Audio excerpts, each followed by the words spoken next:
Well, good afternoon, everyone. Welcome back to Malahide. Apologies for a slight delay in the coverage today. We're just into the second over here. 9 balls into this innings from the Dragons. Just a slight technical difficulty there, but we're up and running. And as you can see on your screens, it's the Scorchers who are in the field. And the Dragons are batting first here today, and the score 7 without loss after 10 deliveries. This is the last game, of course, of this Evoke T20 tournament. And hopefully you'll have watched the game this morning with us as the Scorchers defeated the Typhoons. It's Jane Maguire here bowling to Millie Spence. He's going down the ground there. She will get one. As I say, this is the last game of the tournament, and that victory for the Scorchers has meant that the Dragons will win this tournament irrespective of the result today. So just about to come up to the end of the second over. Delighted once again to have Isabel Joyce alongside me here. So a little bit of a different game now than possibly we hoped. We wanted a bit of a title decider, but still plenty to play for these two teams. Absolutely. More on that shortly. Orla Prendergast finding its strike for the final delivery of that over. 2 singles in it. A good start from Jane Maguire. They're 9 without loss after 2, the Dragons. They did win the toss and elected to bat first. Because of that game earlier where the Scorchers kind of rained on the Typhoons parade, it's going for a development opportunity for the Dragons. They've left out their 2 overseas, Elise Noble and Talia Dunn, sitting on the sideline, and some fresh faces in the Dragons lineup. One of them that we haven't seen too much of before, Emily Calvert, out in the middle with Orla Prendergast. And, no, sorry, it's Millie Spence. Just a replay of the boundary that happened in the first over. That's her first boundary, but she's struggled a little bit since then to find the gaps, particularly in that Jane Maguire over. But it does mean that she's got an opportunity at the top of the order. Amy Hunter not here today.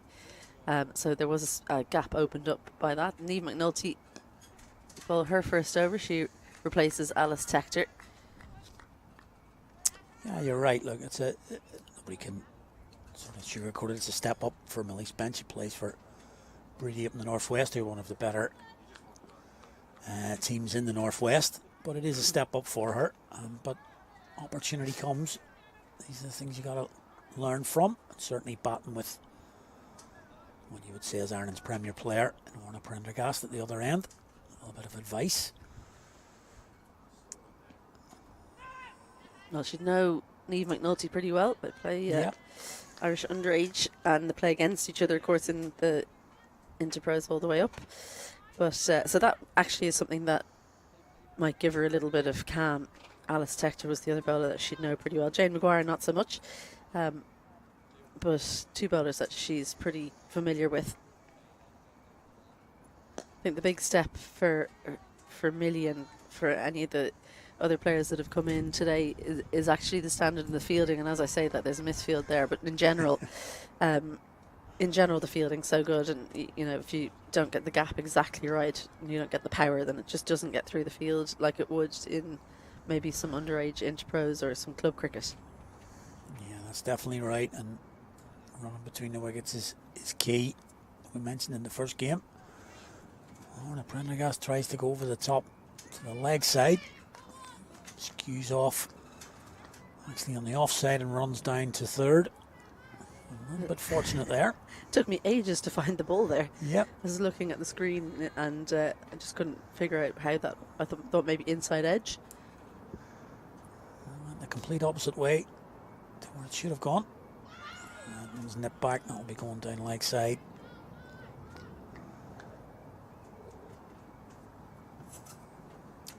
She grew up being an away swing bowler, Niamh McNulty, but just doesn't really swing the ball too much anymore. Much more stump to stump, and focuses on her slower deliveries. Yeah, quite impressed with her in that first game. As you mentioned in it, she has bowled a variety of deliveries now. That one slightly outside the off stump. Gabby Lewis with the fielding. Direct hit was gone. Doesn't manage it though, and Millie Spence gets through for the single. after 3 overs, just singles from that over. The Dragons have moved on. It's a 13 without loss. Great opportunity this for Millie Spence to bat with Orla Prendergast, and be really interested to hear what it is that they're talking about there in the middle. Whether they think that was a good run or not, how they're going to go about amassing a good total. For Millie Spence, 8 from 12, not too bad. Today we haven't seen many people go out better than a run of ball, so she's pretty much the same as anyone else we've seen on show. Just Christina Coulter-Riley, I think she was 21 from 19. Aside from that, it's been pretty much below 100% strike rate. Which we did talk about in that first game. It's quite surprising, given the conditions we're looking at. Looks a decent wicket, hasn't really done too much. And the outfield, really quick. It's pulled into the leg side, into a gap. And then you can see exactly what I've just been talking about, how quickly that runs across the outfield. And that goes for 4. Spence moves to 12 from 13. Well, Amy McGuire has been one of the more impressive bowlers on show in this tournament, and she hasn't seen too much of this. A batter taking her on straight away, probably just touched short, but all she had to do was pop that round the corner and it ran away for 4. Ellie McGee putting in the big strides there. It doesn't even get close. McGuire again, much straighter line this time. Tries to play the same shot when punching that down the ground, possibly. Just got to be careful with that shot there. Millie Spence trying to play a lot straighter. That one's short enough, but it's in the air. And the safe pair of hands again. That's about as we said that she'd taken a safe catch in the first innings, but that's about as easy as it gets for Gabby Lewis's position there at cover. And the first wicket falls. Millie Spence goes, caught by Gabby Lewis, bowled by McGuire for 12. 12 from 15 deliveries. At least she scored the boundary before she lost her wicket, so not too bad from Millie Spence, and a good experience for her as well. The ball sitting up a little bit, and that's what helped her score the 4 earlier in the over, but on this occasion doesn't get on top of the bounce and just pokes at it really to Gabby Lewis. It doesn't look like she's just taken a catch from the lack of celebration, but it was to extra cover. Lewis has 3 catches for the day now. She took an easy one like that in the first match, and then a really good diving one. And in at 3, overseas player playing for Balbriggan CC, Claudia Green. Yeah, we just saw the replay there. That's exactly what you were talking about in the first innings. Either go over the top or get on top of the ball and hit it down into the ground. Did neither, really.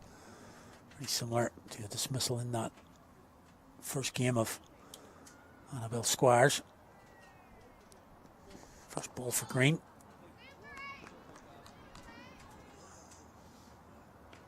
In and out of the side for the Dragons this year. They've mixed up the overseas player with Elise Noble also. I think she's got a little bit of an injury at the moment. And that could be another, and there's a collector's item. We've said she's pretty awesome in that area. Much tougher chance on this occasion, but I'm sure Gabby Lewis will be just a little bit disappointed there. She's got across, moved well as usual, got her hands to it. Yeah, it was the sound that the hand made when the ball hit it. It popped it straight out. Sometimes that happens. She did make a good effort to get there. She'll be disappointed, has really high standards for herself, Gabby Lewis. And this is one that she's one of those fielders, she wants these opportunities. And that's why she takes catches, because she wants the ball to come to her. It did come to her here, hit pretty cleanly and just popped out. So Green gets a life on naught after 4, Dragons 17 for 1. Yeah, we sometimes talk about return catches to the bowler. They either stick or they don't. We don't usually use that for fielders in the outfield, but that was kind of one of those. She was in the air, and it's a difficult. It either sort of pops in and sticks in your hand, or it kind of hits an area and pops out again. So it's a difficult chance. But again, as you say, she wants to take catches. You can see. I actually commented on that a few games back. You watched her impact on all of the fielders on the offside. She's almost prowling on that offside, and they all kind of mimic her, and they do tend to squeeze in on that side. So when you're keen on your fielding, the ball does tend to come your way.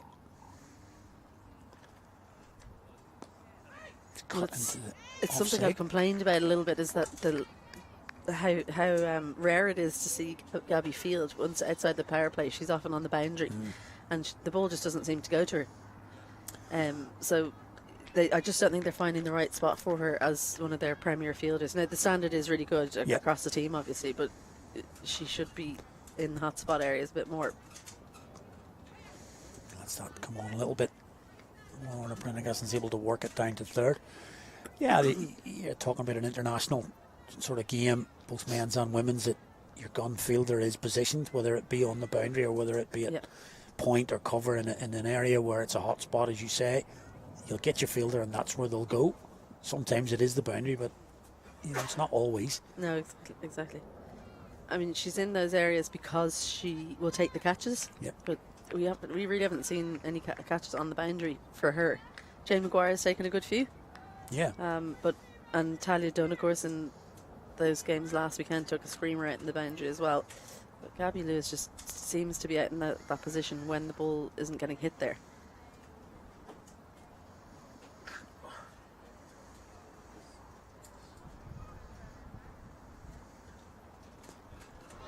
Wafted outside off. It's called wide. Yeah, just you mentioned that catch last week. I think I said to you before, but I was back at my home club back in Carrickfergus. They had a men's game on from the county. Gloucester were playing Somerset, and the stream of the game down in Oak Hill was on beside it, right beside it. And just in a split second, keeper took a catch in the Gloucester game, and everybody, that's a great catch. And literally a split second later, just what's that delivery? Nice shot into the covers. That's going to go for 4 across the outfield again. It is rapid. So yeah, as I say, that catch was taken by the keeper, and there was it's a great catch. And literally a split second later, they looked at the screen to the right, and Talia Dunn took the catch off Gabby Lewis to dismiss her. And the gasps in the crowd, and you think, what a catch that was! And we think, forget about the men. This is just forgotten about. It was a really, really good catch from Talia Dunn that day, and both games just going on simultaneously. It was really good to watch. Too full the previous delivery, too short this time, and that pace in the outfield still there. So back-to-back boundaries as Shauna Kavanagh just can't quite get there in time to save the boundary. Useful final 2 deliveries of the over, as that one goes for 10. 5 overs gone, 27 for 1. Yeah, exactly right. Just overcompensated with that one there. The previous ball being hit through the covers. Similar line, but a couple of feet shorter, and Connie Green was able to get on the back foot and pull it through mid-wicket. And as we've said a few times now, the outfield is really quick here. You're getting full value for your strokes here, which is why that 113 from the Typhoons earlier really never looked like being enough. Final over of the power play. So I'm interested to see how Orla Prendergast goes about this one. Is she going to try and make full use of the fielding restrictions? Only 2 allowed outside. A deep backwards square and a third on the boundary. Has a little shuffle down. They'll take the single misfield from Niamh McNulty in mid-on. That's the second time we've seen a misfield, I think, in the Scorchers innings, and it'll be an easy 3 for the pace of Orla Prendergast. Perhaps a little bit tired, Alice Tector and Niamh McNulty. They've played a lot of cricket in the last few weeks with Interpros. Talk to you about that, because I've had a wee bit of a look at these double headers, and you always sort of thought that the team playing the double header would have the advantage because they've already played on the pitch. They know what's happening, but I've looked at a lot of them, and it does seem to be that the team playing the second game, they may win the first one, but in the second they do look a little bit fatigued or sort of mentally drained, maybe a little bit. I think it's the mental fatigue more so, because these girls are fit enough to play. Yeah. Obviously, it's not. We play 50 over cricket. Yeah, it's, sure. It's which is fine, but it's the. You have a break, and then, gosh, is there anything worse than doing 2 warm-ups in a day? Doing 2 warm-ups in a day is absolutely horrific. So no, it's tough mentally. So I think they're actually happy to bowl first because of that. That's another chance just over the head of Gabby Lewis, and Siún Woods thought she was in with a chance there as well. Well, Gabby Lewis, one of the taller players going around, not quite as tall, I think, as Becky Kay. She's the tallest, Rebecca Stokel. Yep. But even Gabby Lewis couldn't jump and catch that one. Yeah, so many fielders on that offside. It's a real zigzag as we look at it here. 5 fielders on the offside. Comes McGuire again. That's pulled on the leg side this time, a little bit short again. Not perfectly timed, but Green should get 2 more, and does. They're not really cleanly struck either of those 2 shots that have gone for a couple, but she has decided she's going up, so that means that she gets it over extra cover first one and then over mid-wicket in the second one. Leopold just sitting on the ring a little bit here now in mid-wicket. I think she's eyeing up a catch. She's dropped back a good 5 yards there now. It's just tucked into the leg side. The fielder will come in from the boundary. Keep fields, and good throw into the keeper. Always like to see that. This is a decent over now from the Dragons. We talked about the last over of the power play. He's getting a little bit of momentum in. It's a final ball here now to Prendergast. She works that down to third. Will be a single. And at the end of 6 overs, it's exactly a run a ball, and it is 36 for 1 for the Dragons, having elected to bat first. Myself and Izzy just going to take a little break here, and you'll be in the company of Celeste Rack and Craig Senior.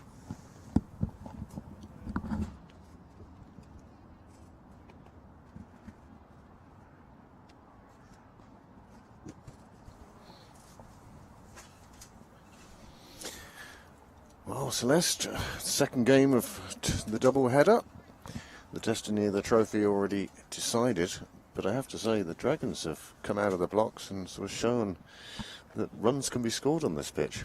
They've started off very positively despite the wicket of Spence early on. Green's looking to attack from ball 1, showing great intent, and we know what we're going to get from Willa Prendergast. Very much so, very much so. Scorchers having recorded their first win of the tournament in the first game. Well, it started this morning, seems a while ago now. Good win against the Typhoons. Interesting to see the changes in the lineup that the Dragons have made, opting for some Belfast and Northern Ireland locals and young players that we haven't seen too much of. Well, it's great for them to get the opportunity. The trophy is safely in the Dragons' cabinet. The Scorchers, well, even with a win here, they'll end up bottom of the pile. So, no, great to see people getting the opportunity at this Super Series. That's well bowled from Tector.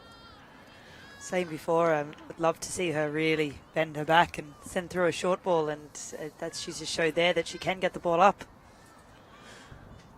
Took Green a little bit by surprise. Here is that delivery. You see just how short she goes. Catching the keeper by surprise as well.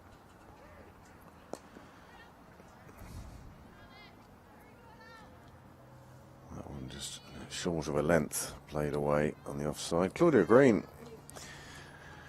well, as Celeste said, she's come to the wicket full of positive intent.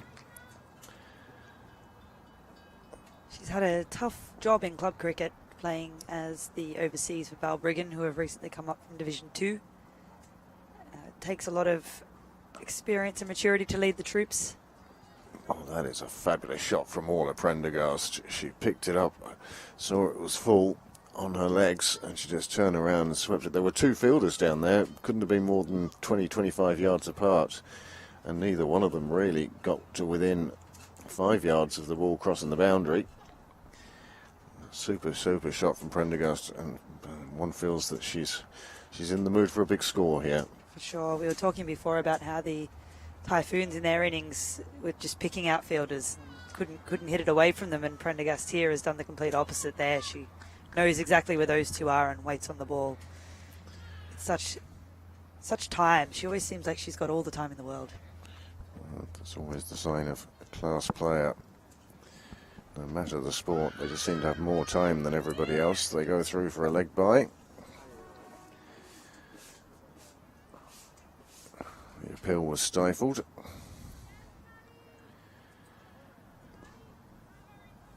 Here is that delivery.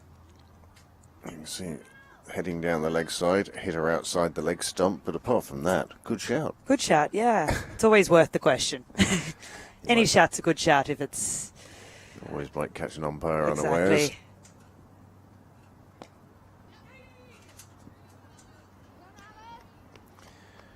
Well, she may have been and gone, but I have to say I was impressed with Millie Spence in those first 6 overs. She was looking to play so positively, and she took no concern or care of who was bowling or what they were bowling. She was looking to be positive, and that showed up in her innings. It was really impressive, wasn't it, Craig? It was great to see, contrary to what we'd seen from the Scorchers and the Typhoons, who faced a lot of dots. Spence just looked to get in there, rotate the strike from ball one, attack, play shots, and even though it's only 12 in the scorebook, it's 12 very impressive runs.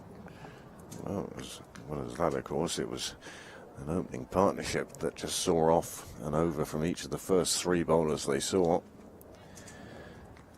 Ellie McGee now coming on from the Dublin Road end. The Scorchers shuffling their pack as they try to find another breakthrough, because these two are starting to look very settled. She'll be coming in with some confidence after her 3 wickets in the first game. Even there, Green swung herself off her feet, thinking that was a little shorter than what it was. Actually ended up careering into her leg at that time, but now she's found the gap. McGee just straying a little bit in length, and Green was all over that, and another 4 runs onto the total. I suspect that also the top order of the Dragons, they're missing Amy Hunter today.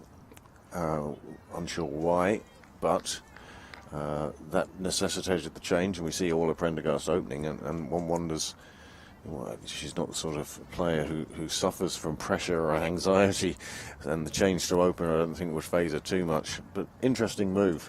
It is, and getting her experience in that opening position isn't the worst thing for Ireland either if they want to change things up themselves. During the international series, I know they like to put Orla at 4, sometimes at 3, but she's certainly good enough to face a new ball. And she's always happy. She never gets too stressed if she starts off a little bit slower, or if she has to make changes to how she goes about her innings. Well, that one was turning away from Prendergast, just played out square on the offside. Shauna Kavanagh does the fielding. Nice bounce throw back to the keeper. This will be an interesting challenge for McGee here, where she hasn't really had anyone that's run at her today. And Green is looking to come forward.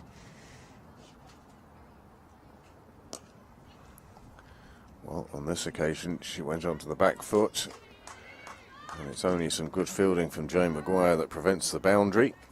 But Green picks up another 2. 50 up on the board now, 52 for 1. And this the 8th over. It's an interesting enough field with McGee. She's encouraging. I mean, this is the lovely thing about the bowling, is she knows they're after her, but she's still willing to throw it up there. So often you'd see a bowler just fire one end to try and keep the dot. Definitely, and that's what we love to see. I know she did drop a couple of balls short that over, potentially being in 2 minds about getting the ball up there, but perhaps if she brings out her mid-on, she has the freedom to be able to throw it up. Yeah. And great, of course, that her captain encourages that sort of bowling. It's going to create chances. Here is the batting card so far. We're 8 overs in, and you can see Prendergast and Green. And who would have thought Prendergast would be the junior partner in the partnership so far? She's only 15 from 15, but Green has really gone after the bowling, and she's 23 from 18.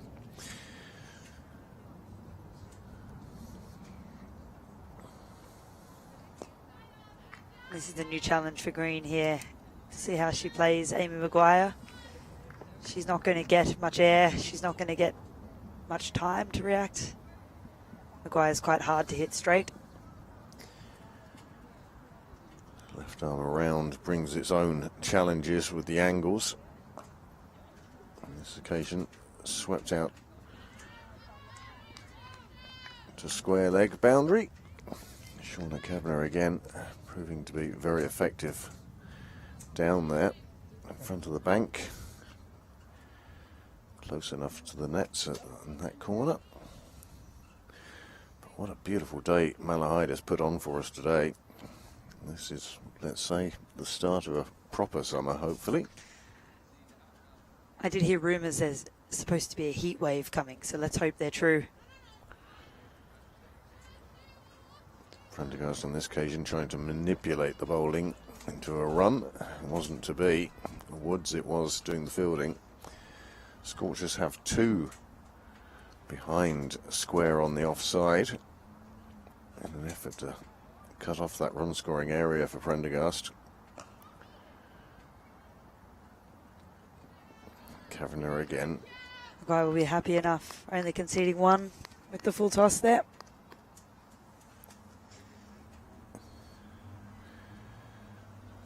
Just wants to get that little bit more consistency and eliminate those poor balls. As Green now goes down towards the scoreboard and will pick up 2.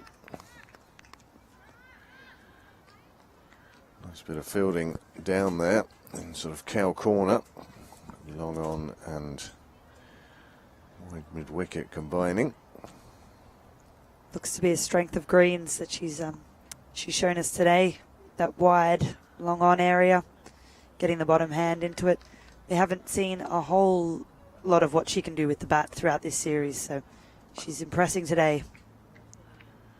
I think she's thriving on the extra responsibility she's been given coming in today at number 3. She was dropped on before she'd scored, but going well now. 58 for 1, the Dragons. As we 1 over away from the halfway mark in this innings. And it will be Ellie McGee again from the Dublin Road end.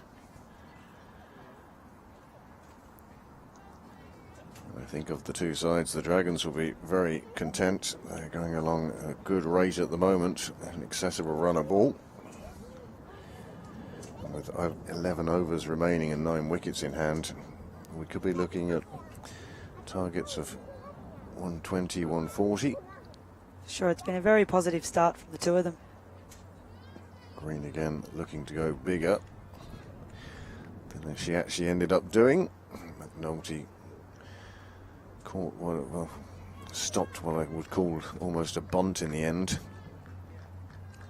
And that brings Prendergast back on strike.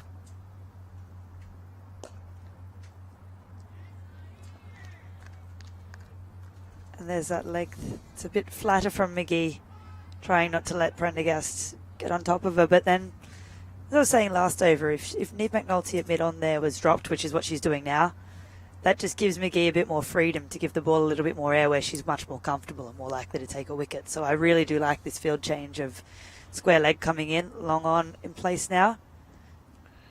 And although it opens that up,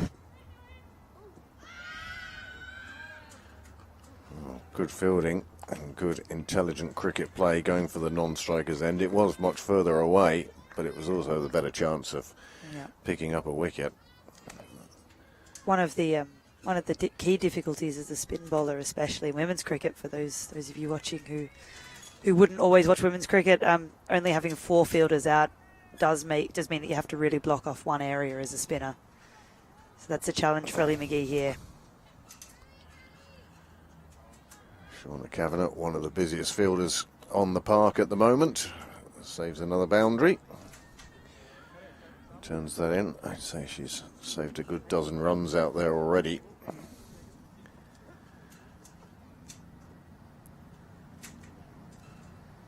Oh, plenty of air on this occasion, and almost a tennis shot. Highly appropriate on the day that the men's singles final taking place in Wimbledon. But here it just brings you another 4 runs. That really was just a little bit on the high side. You'll see it here on replay. And you see the shot of Orla Prendergast. It really was a manufactured shot, but it worked. And now she has a free hit as well. It's not a nice place standing at the top of your mark bowling the free hit. This time Prendergast not trying to hit it too hard, but picking her direction. It's clever from Prendergast. And they'll pick up 3. So that no ball and free hit working out very well for the Dragons. And their score has motored ahead now, 69 for 1, with 1 ball left in the first half of this innings. Unfortunately, that one bad ball just changes the whole over, doesn't it? It really does. 7 coming off that one. 7 coming off the no ball and the free hit, plus another 3, so 10 off the over. And these two now with a 50 partnership, and that has come about very quickly and mainly on the batting of Claudia Green. And that's not something I expected to say when you've got Orla Prendergast in the middle, but it just goes to show how positive Green has been. She has been, yeah. It's been great to see getting the opportunity a bit higher up the order than she has been this series and taking it with both hands. 69 for 1 then at the halfway mark. As we know with Orla Prendergast, she can fly under the radar for only so long until all of a sudden she changes gear and you see some fireworks from her as well.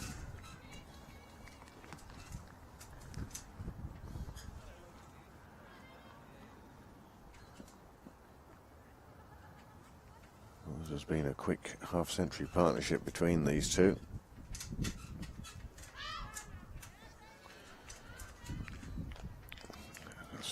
Strangled appeal somewhere out in the field, but whoever it was decided that since the keeper and the bowler weren't going up, maybe it wasn't one to appeal for.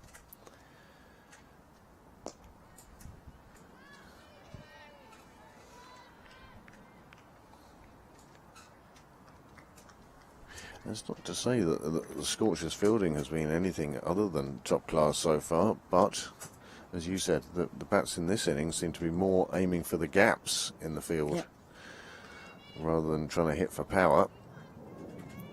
That's it. We had a lot of balls hit straight at fielders last game, and I suppose the Dragons might have watched on, had a look at the Typhoon's mistakes and the Scorchers' mistakes from the first game. Nicely clipped into the leg side by Green, just takes the single. That'll take the score on to 72. Green moves on to 30.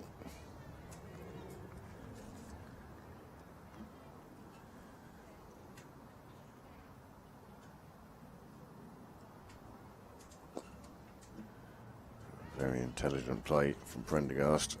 Saw the delivery. On another day that would be a dot ball, but Prendergast clever enough to know that if she got something on it, they could get through for a single.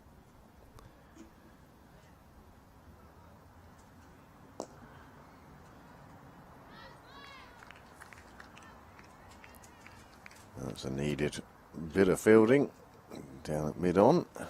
Prevented any more runs coming from the over. And after 11 overs now, the score has moved on to 73 for 1.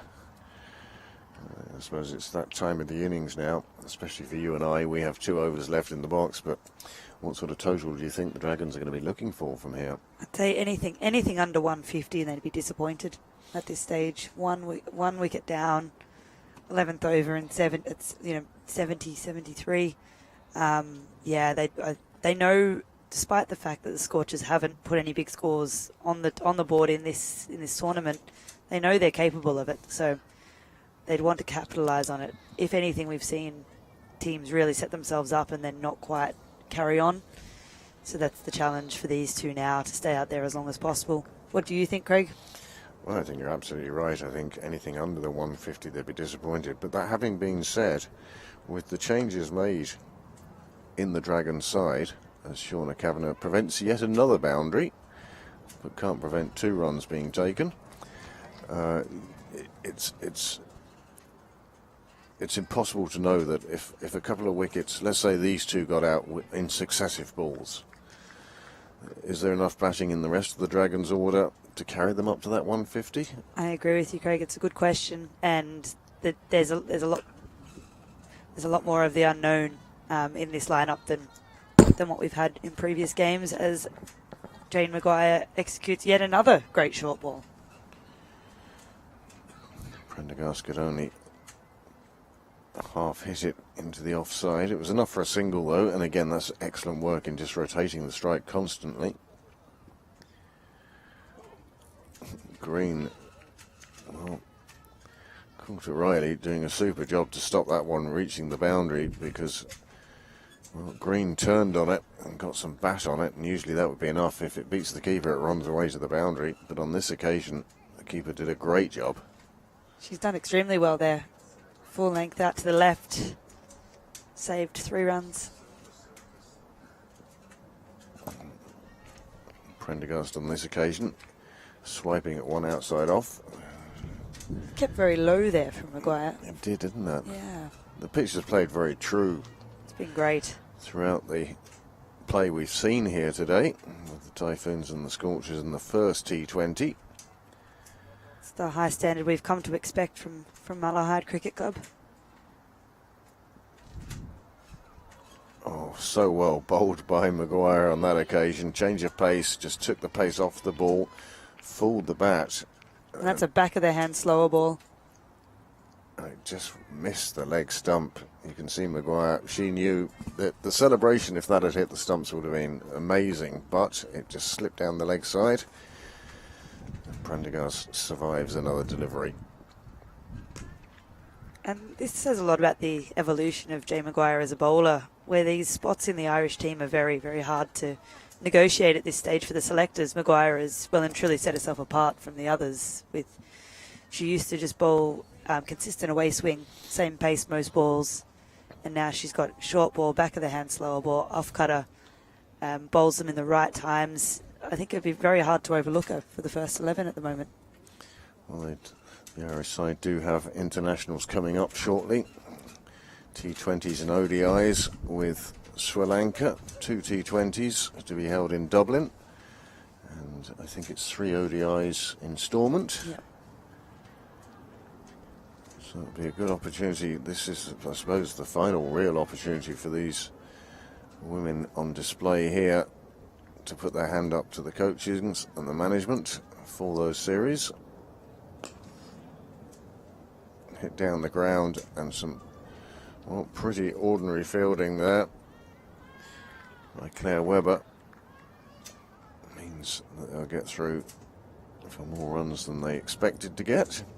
It's disappointing on the first ball of your over when you've bowled where you've meant to and you get hit straight to the fielder and it goes through for more runs than what they deserved, but it's all about how you bounce back the next ball.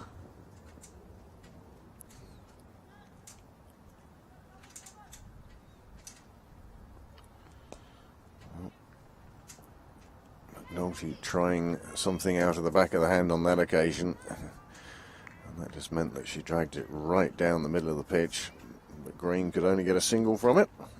Saved by Green there.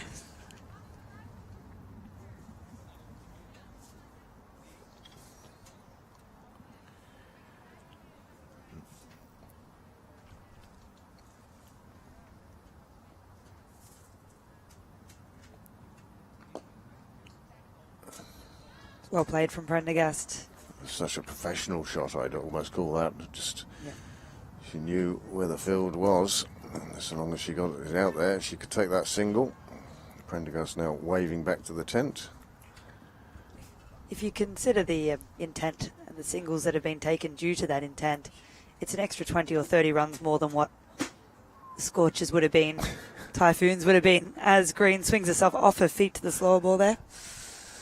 Oh, there was certainly a bit of effort put into this shot. Came down the track, big swing, and then just to make a ground. Well, I think it was more she took herself to the ground rather than swinging herself off her feet, but safely back. I've said before the bravery of these young players, and McNulty dragged down a slower ball almost off the cut strip a few balls earlier, and then was brave enough to try another one that almost got her the wicket, rather than putting it in the back pocket. Try and try again. Well, we had two balls on the pitch there for a moment. One of them was a red one coming from the Malahide game being played on their second pitch.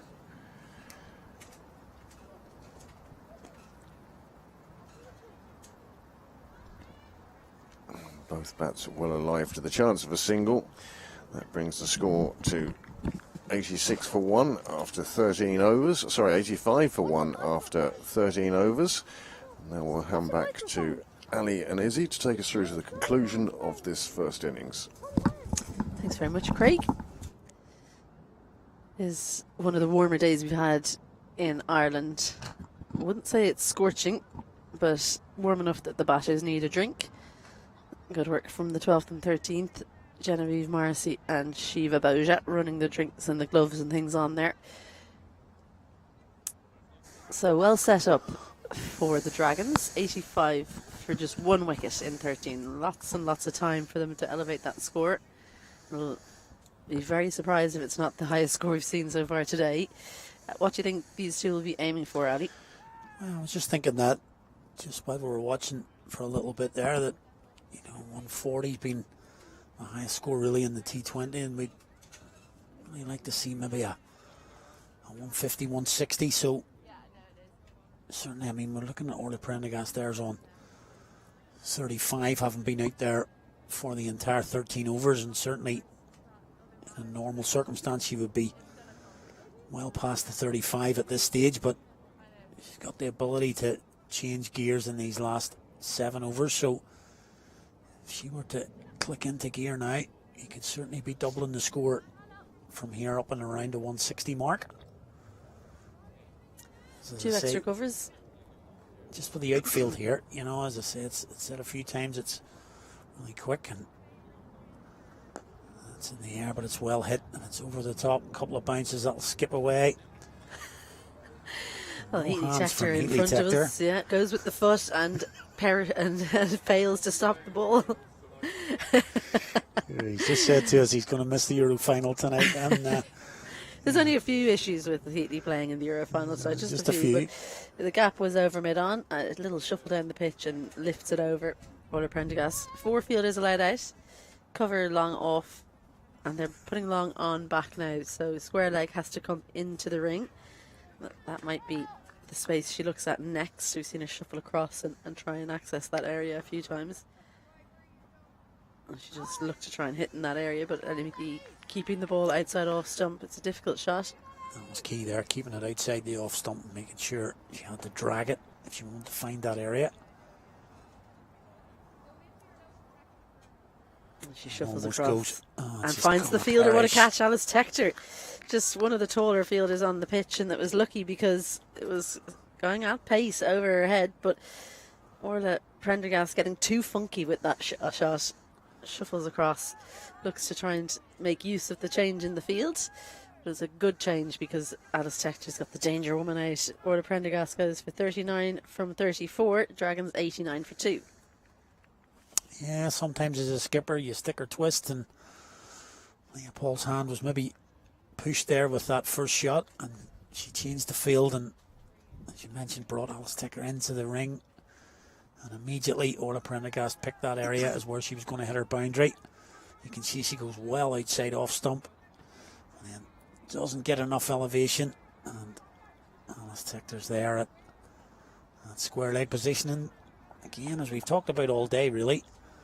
There you see it, just makes the catch look really simple, but she had to move very quickly and once again got in a good position, hands high, takes the catch. That's the crucial breakthrough.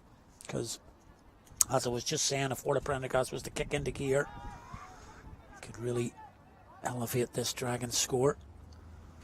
That might just... It might hold things a little bit for the Dragons.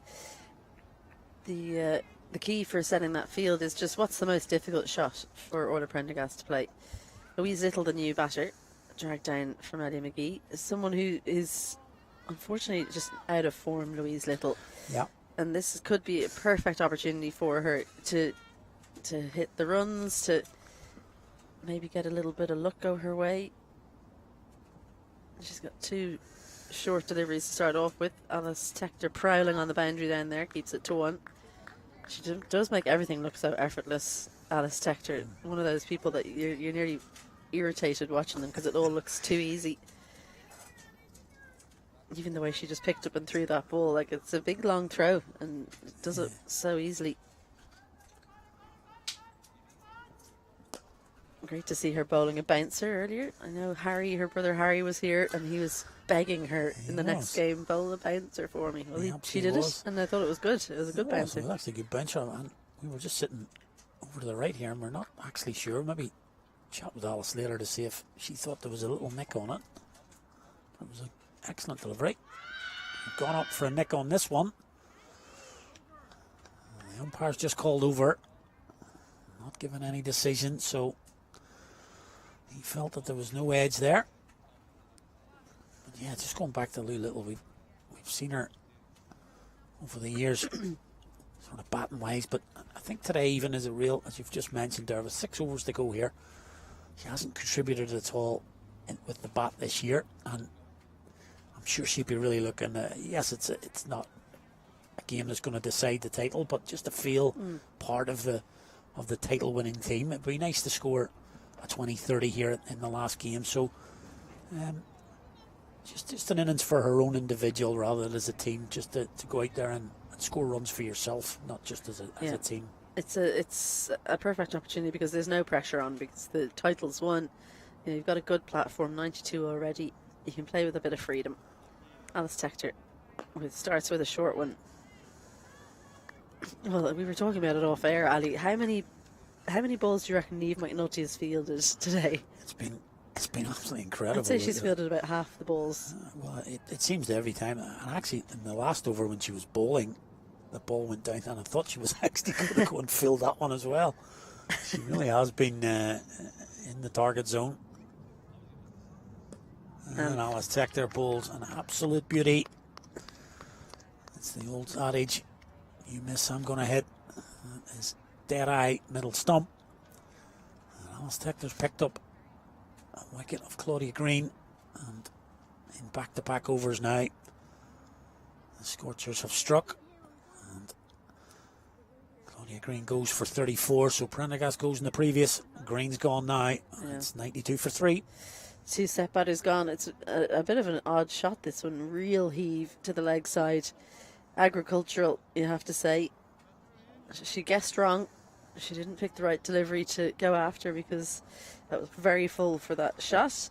She missed and she's gone. So maybe the timing not the best for the Dragons, as you say. Orla Prendergast was out the previous over. New batter in, Aoife Fisher. We really haven't seen any of her so far this year. Certainly not with bat in hand. So interesting to see 2 new batters out in the middle. What can they do? They're presumably what they're aiming for might have to be readjusted. The Dragons, after losing their 2 set batters, especially Orla Prendergast being one of them. Yeah, you can see on screen there, Aoife Fisher plays for the CSNI club. They obviously play their cricket at Stormont, which you'll be fairly familiar with. There's that short ball again. Well directed. That's the important thing. And getting up around that shoulder height. So an excellent delivery there.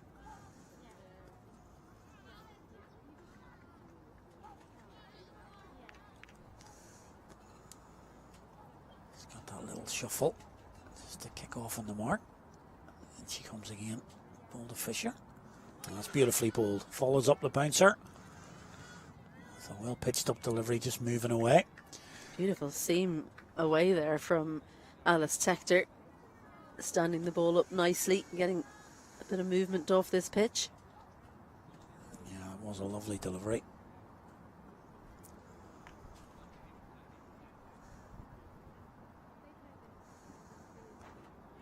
Takes the edge this time. Fisher. Well fielded by June Woods at third. Yeah, Aoife Fisher plays for CSNI Club and up in the Northern Cricket Union, and they've been the dominant team in the NCU over the past 3 to 4 years, but they're not going to be in the Challenge Cup final this year. They've actually not qualified for the final, so a couple of new teams, certainly one new team in that final. That's Edston just over acquired point. It's going to run away down to the boundary and right into your favourite corner. Right on the corner there. I'll let you talk about that, Izzy. You're not a big fan of that corner. No, there's a few corners in this round. It's a streaky looking boundary from Lulu Little, but we talked about her needing a bit of luck to go her way.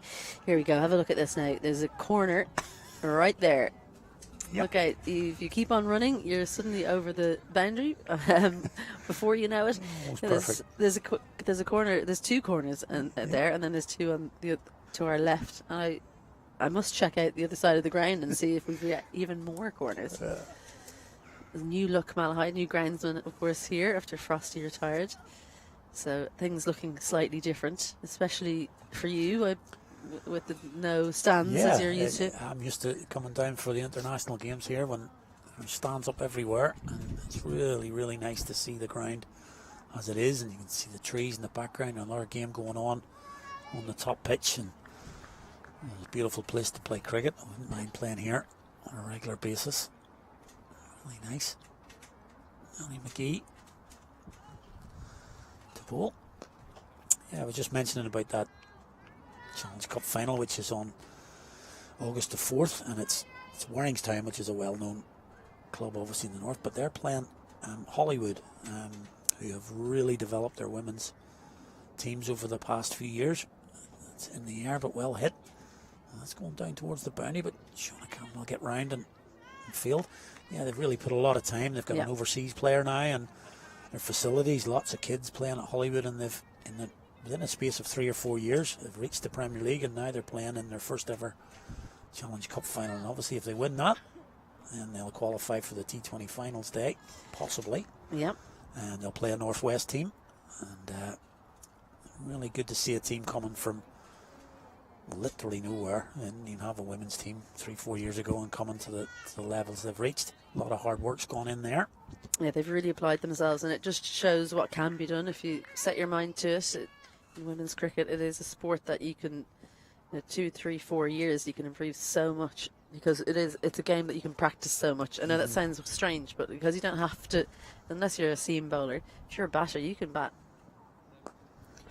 a long, long time. This is in the air, chance for McNulty, who shells it. Well, she couldn't decide which way to hold her hands, and second bit of luck goes the way of Lulu Little, who's in desperate need of that luck.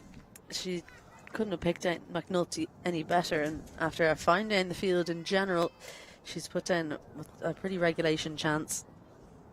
Yeah, she's done all the hard work, set herself. And this time Little comes down the track to try and repeat that shot down the ground, but takes the outside edge and runs away to third for another couple. So she's using up a few of those lives here. Well, just looking at my notes here, and their fielding has cost them the Scorchers, because Claudia Green was dropped on naught by Gabby Lewis. It would have been a good catch, but one she'd expect to take, and now that drop as well. How many can Lulu Little pile on to just add pain for Niamh McNulty and indeed Ellie McGee?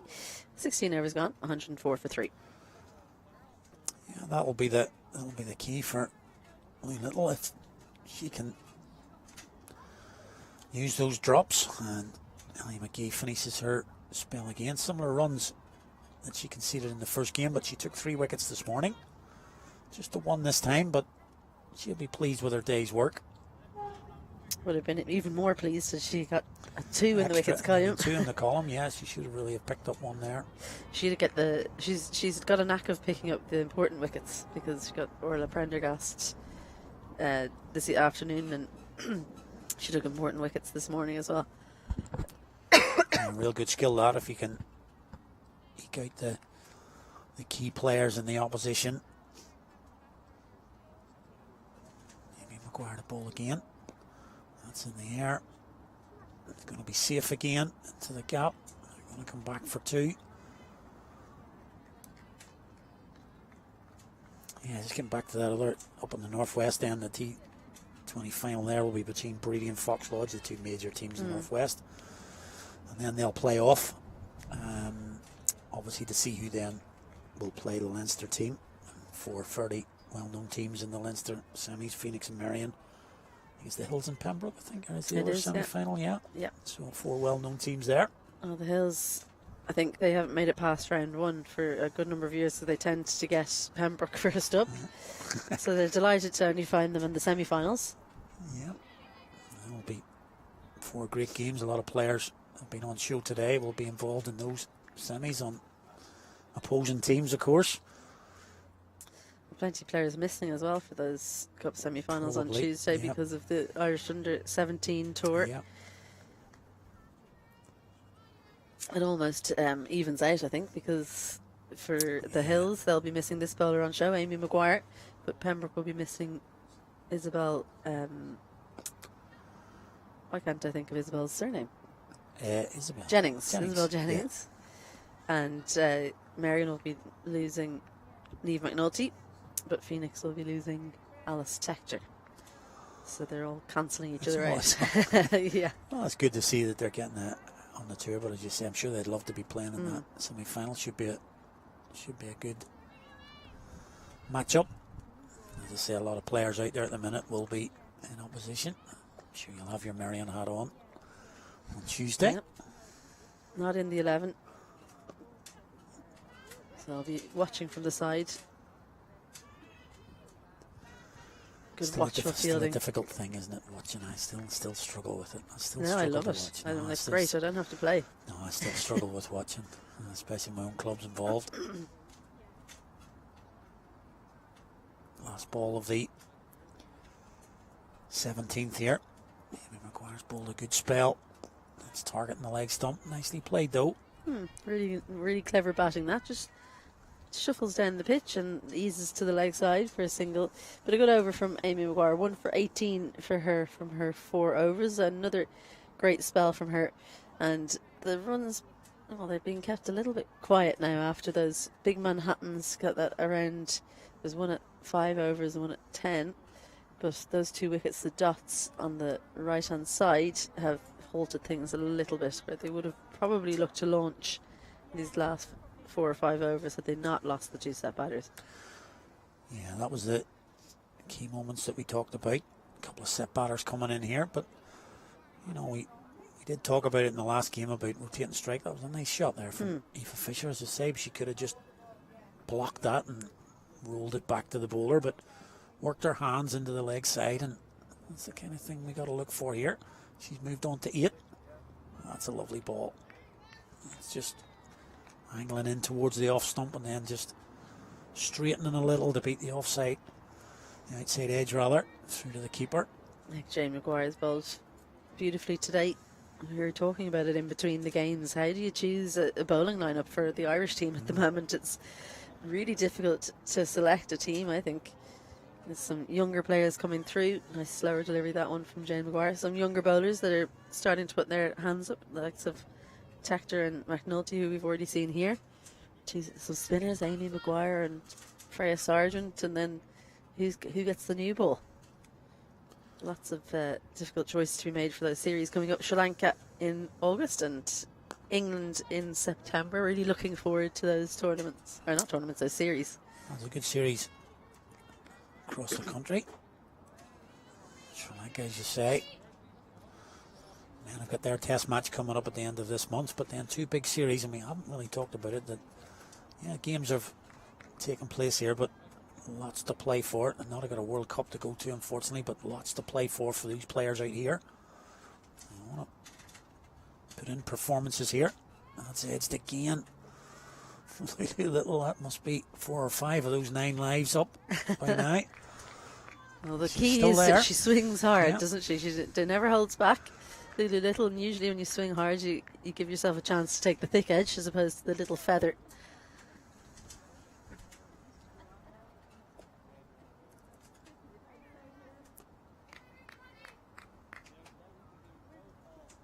It's been a really good fight back, this from the Scorchers.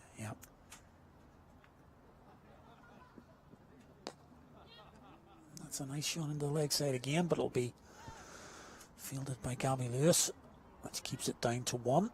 So yeah, they fought back really well here, as we mentioned. I think I possibly overly estimated that they could have doubled their score after 12 or 13 overs. Scorchers have got those 2 wickets, which were crucial.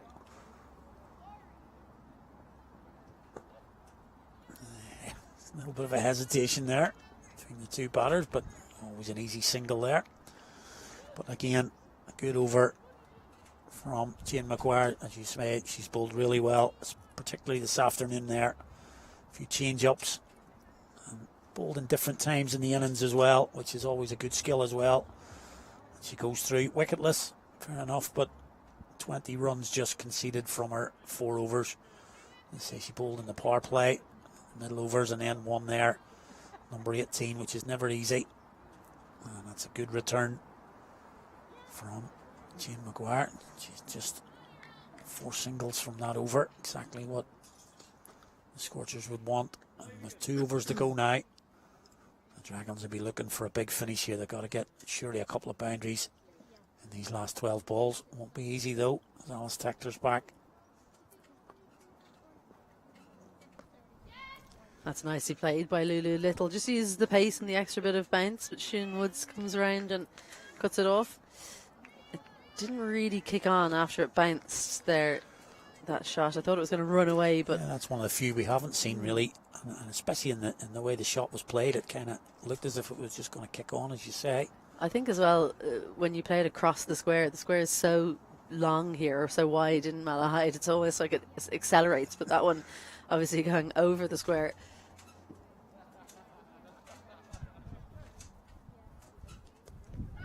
And edged and gone. Finally, well, yeah, those lives have run out now.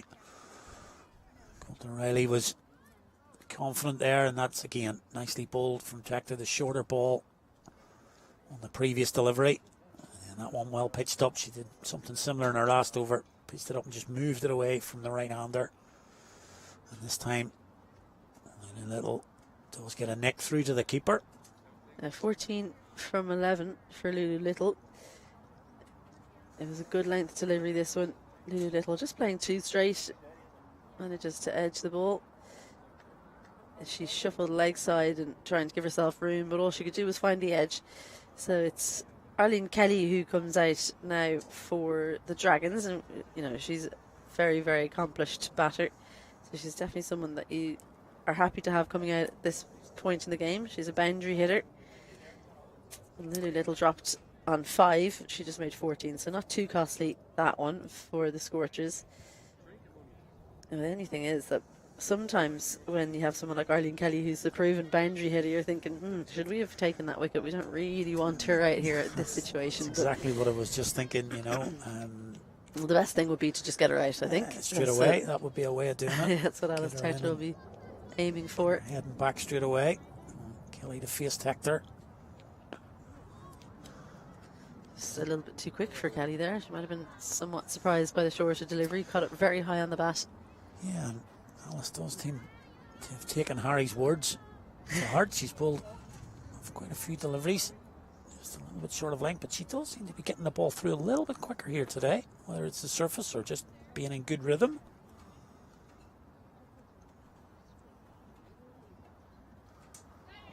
That's a useful little tickle down leg side. Well directed by Aoife Fisher. Classy shot. That brings her to 14 from 16. Alice Tector will be disappointed by this. Yeah, just drifting into that leg stump, and as you say, very nicely played from Fisher. Doesn't need to any more than just a little glance on that. It's going to run away with the field. Given the opportunity to play on the leg side, she's taken that and got a boundary. That's interesting you say that Alice is maybe bowling a little bit more quickly today. I think she's got a few yards that she can put on from here. She's only 15. That's it. There's a slower delivery. Just about manages. Oh, no, didn't manage to keep it inside the wide line. No, but I'm afraid that's just going to be she's going to have to put up with that. People will assume that she's played for, she'll be in her 20s because Yeah. she's played for 4 or 5 years already.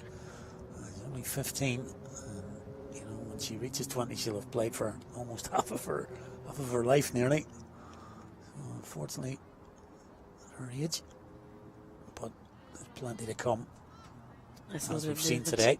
Good to see her able to get that movement this late on in the innings. So I think that was through the air, maybe a little bit off the pitch as well, but it was definitely through the air.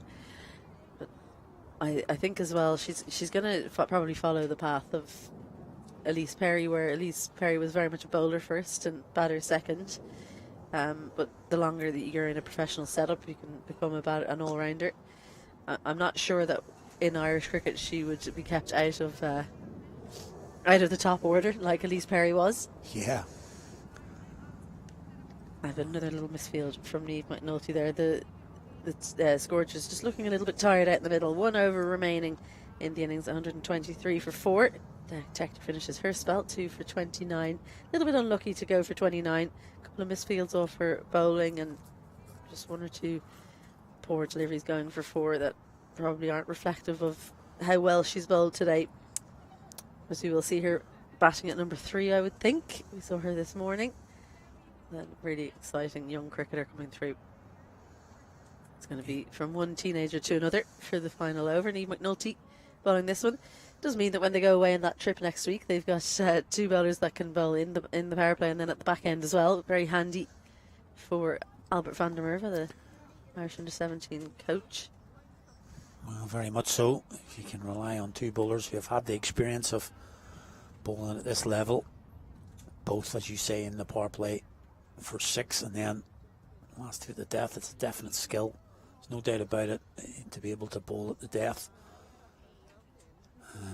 Irrespective of who's batting, really, you've got to go through your skills. Market there, and the men's team has obviously shown he's developed big time over the past few years. In the last couple of overs he comes on to bowl, goes through his variations, so to just learn these skills, really useful, and to have 2 girls under 17 doing it, really excellent for Ireland. Looking push for 2 here. That's good running. Aoife Fisher, I think she was the instigator there, called that early, and that's really good to see. She's out with a very experienced cricketer. She called 2 very early there. Yeah, excellent running, because actually Arlene Kelly's not that quick between the wickets, but she doesn't have to be because she's running to the non-danger end.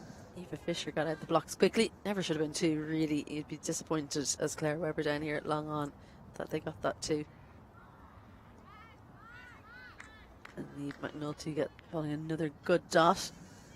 So valuable at this stage in the game to be able to bowl dot balls. Like Arlene Kelly definitely eyeing up the long off area, because mid off is the fielder that's up. Mid wicket has gone back. She was up inside the ring. Long on, mid wicket, square leg, cover the 4 out. Well, just doesn't use her front half there, Niamh McNulty.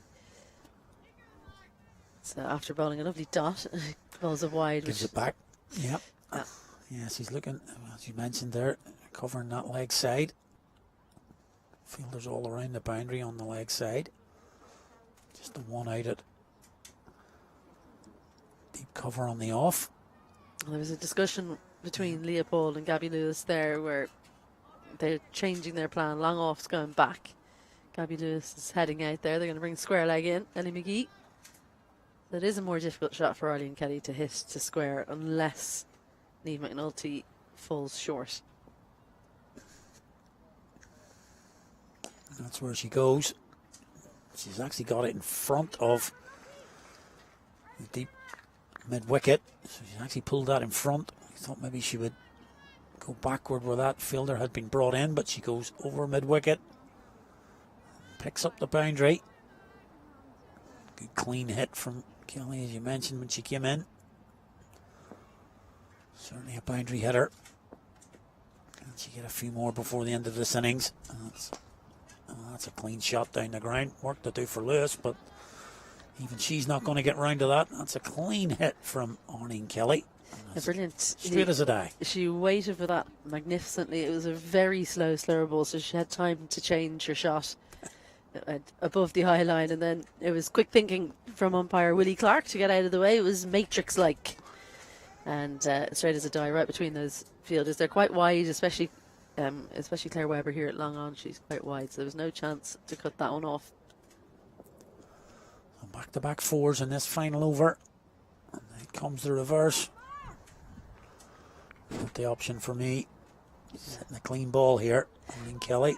Very odd that you hit 2 fours in front, playing down the ground, and you know that Niamh McNulty's going to try and bowl full based on the field that she's set. Why not just try and repeat the dose? For me, that was the shot. Straight back down the ground again. Tries it this time and hits another lovely shot into the covers. And Gabby Lewis again to her left this time.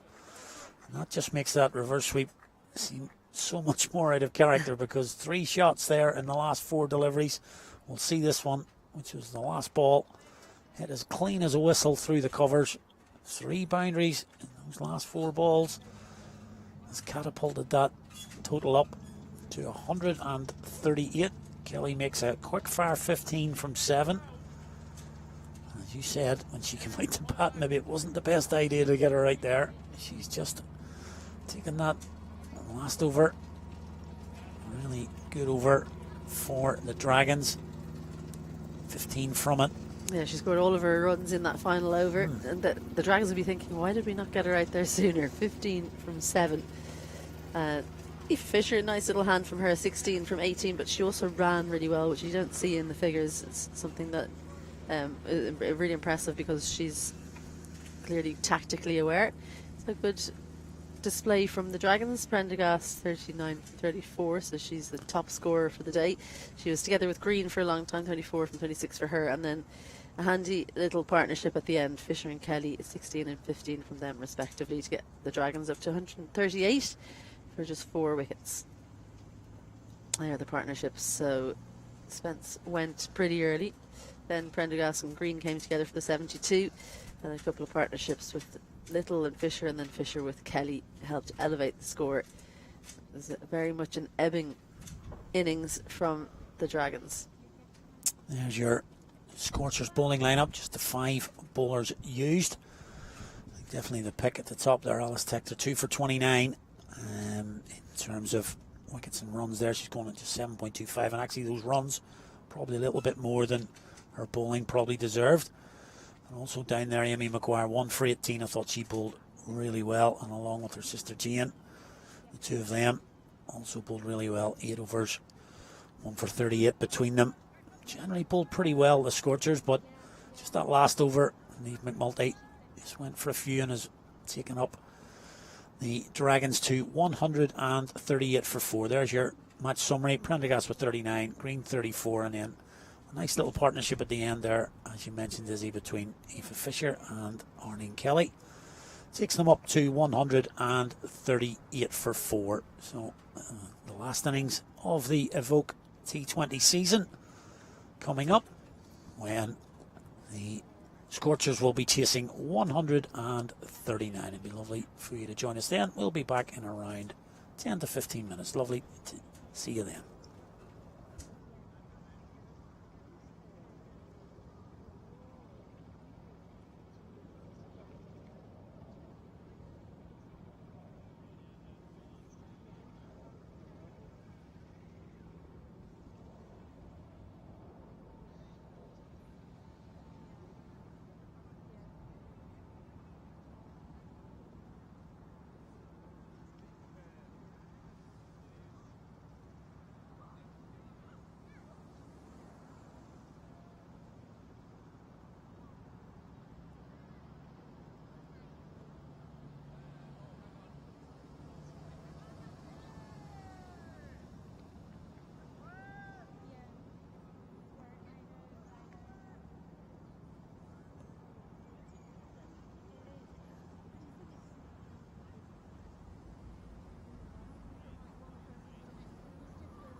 out someday, isn't it?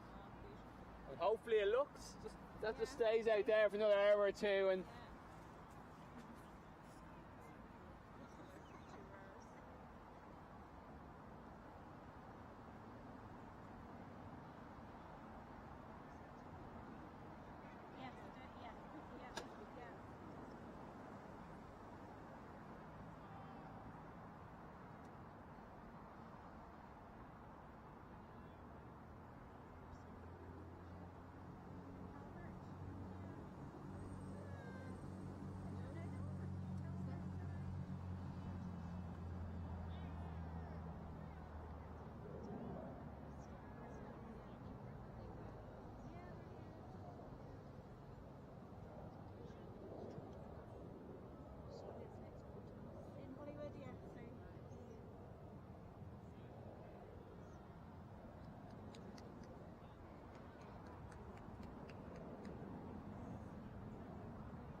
Well, welcome back to Malahide, to the village, where we're about to start the last innings of the day. The Scorchers, having been in the field, they'll be batting, and they require 139 runs to register their second win of the day, second win in the conversation, in the tournament, and indeed they won't stop the Dragons winning the trophy. They've already done enough for that. But there's a matter of personal pride for the Scorchers at this stage, Celeste. That's right, and we saw they played quite well last game. They'll be full of confidence following that win. But that said, it's quite a large total that's been set by the Dragons. And we saw the Dragons do a lot of things with the bat that we would have liked to see the other two teams do earlier in the day. Yeah, very positive innings from the Dragons. They were missing Amy Hunter from that lineup, but Orla Prendergast moved up to opener. She did a super job, scoring 39 runs, and got them off to a good start. But again, it's been a hard track to score on. It has been, and Claudia Green was very impressive in my opinion. She came in with Orla Prendergast from ball one, went really hard at the ball, was quite innovative. We haven't seen a whole lot of her with the bat, and she really relished the opportunity to get up the order. Now, opening the batting for the Scorchers is Claire Webber. She's accompanied by Gabby Lewis. The opening bowler will be Orla Prendergast, but Claire Webber, well, she had too many dot balls in the first game of the day, we felt. It was really all or nothing. It was feast or famine with Claire Webber in that first innings. It was nothing but fours or dots. And we saw in the first innings that just the power that regularly rotating the strike had, and it seemed like they could never settle in the field, the Scorchers. So hopefully Claire Webber can take a few learnings from that and put the same pressure on the Dragons. Well, Orla Prendergast, as I say, top scored for the Dragons in the first innings, but the support that she got from Claudia Green, not only in providing her with the strike, but also with being so positive herself, the two of them did really well.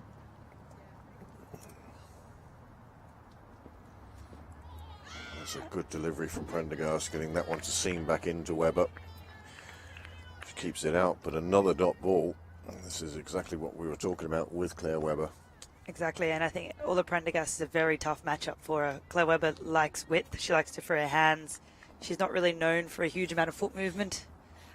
So Orla Prendergast bringing the ball back in, really tight lines, just sharp enough to be problematic, is going to be quite a challenge for Claire Webber.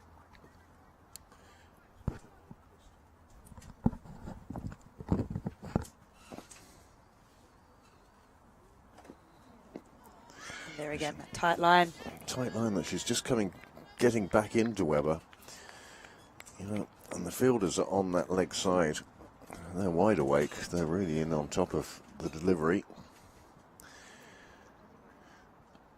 Webber hasn't really looked like scoring a run at the moment, and I'd like to see her, if nothing else, just sort of take the ball down to third or tuck it around the corner and try and get that off the mark. Try and get off strike and try and start rotating and picking up those singles, because, well, a lot of singles added together suddenly becomes a good score.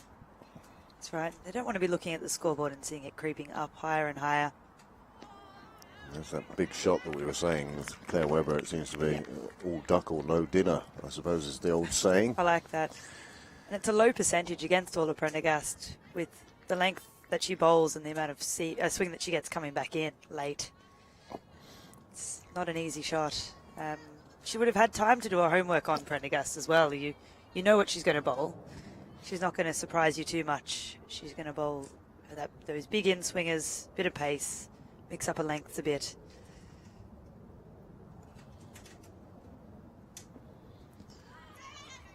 There we go. Gabby Lewis calls through for the single. Umpire signals it as leg by. But even that, I don't mind that. It does rotate the strike. It gets the scoreboard moving again. Yep. So they're on the off the mark, and they're on their way in pursuit of that 139 needed for victory. The other thing to mention here, of course, with the absence of Amy Hunter, is the Dragons have Lucy McGranahan as keeper. So it'll be interesting to see how she performs. For sure, it's a great opportunity for her to get to keep to the likes of Orla Prendergast, who has bowled a brilliant ball there to Lewis, getting her on the back leg.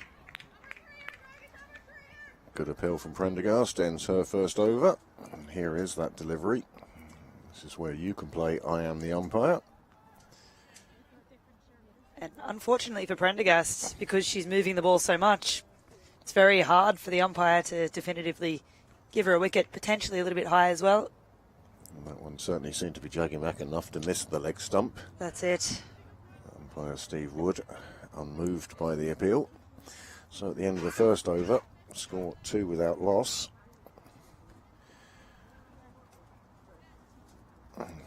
Lana Dizelle will be the bowler of the second over. And she's impressed during this tournament, Alana Dalzell. A player who's always been considered to have great potential, but since the advent of the contracts, she's put in a lot of hard work. She's been able to do a lot more training down in Dublin. And it's great to see a bowler who moves the ball away, because we don't have a huge amount of away swingers. No, there seems to be a lot of bringing it back into the right-hander. That's it. You can see their lovely shape. Superb movement there, just enough to take it away from the edge of the bat. Lewis will remind her feet that they need to wake up to the away swinger. Oh, what a super delivery that was. Lewis looking to play it out the leg side instead of straight back down the pitch. And that can't have missed by an awful lot. So well bowled from Dalzell. A little bit of everything there. Super delivery. But yes, the advent of the central contracts, I think, has seen a great improvement in the standards, because people can train more often, because they can be in the gym more often. It seems to have been a great help to women's cricket. For sure, and it's exciting to see players like Alana Dalzell from the Northwest. Well, whether you're playing T20 or Test match cricket, that is a super shot. It's gone through the covers and run down towards the nets. Gabby Lewis just piercing the field. I don't think a fielder moved by the time the ball had crossed the boundary. No, I don't think they did, and that's brilliant from Lewis. Heads in a beautiful position. She gets her feet across that time. Able to counter the away swing. And that's the danger of Lewis. No matter how much that run rate creeps up, she keeps him in the game.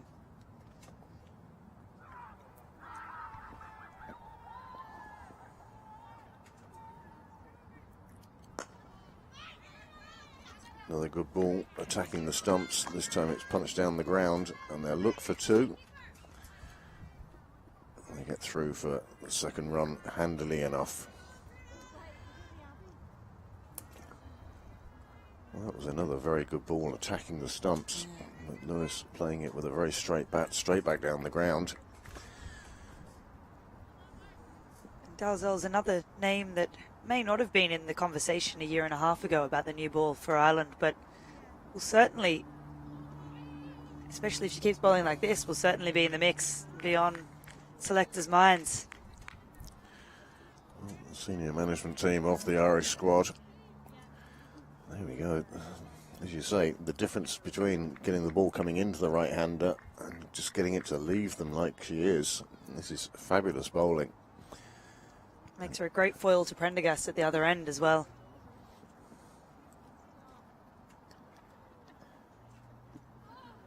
You can just imagine the two of them discussing a game where the wind is howling from left to right or right to left across the pitch and choosing which end they want.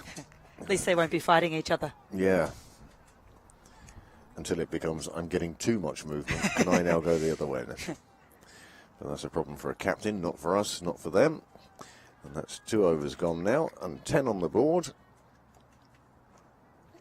And the good news there for the Scorchers is, even though that's probably the best over I've ever seen Alana Delzell bowl, they still managed to take 8 runs off it.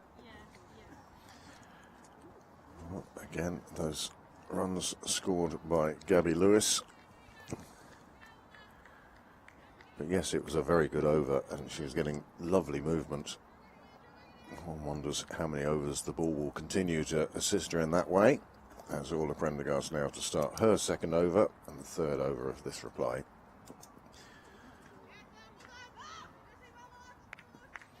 Well, we saw a couple of bouncers in the first innings. Jane Maguire and Alice Tector. In fact, that bouncer from Alice Tector was possibly the best one we've seen today, because it really was head high and it would make you think twice as a bat. Certainly, and it's great to see. And Orla Prendergast has been bowling a lot more of them in the last few weeks than I've seen her bowl throughout her career. Another super delivery, well taken by the keeper. That was travelling through. She took that with her hands reversed. A great opportunity for young Dragons keeper to get to keep to one of the better bowlers, well, one of the best bowlers in Ireland, and some would argue one of the best bowlers in the world. Well, she'd certainly be in a conversation now.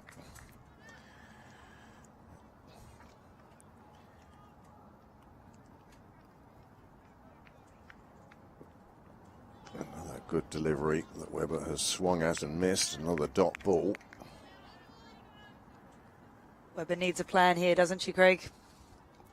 And again, stop trying to clear the ropes and start trying to just get bat on ball, I think would be the advice I'd offer. Not that I'm any great knowledge or oracle of cricket, but Webber at the moment, she just needs to get going, I feel.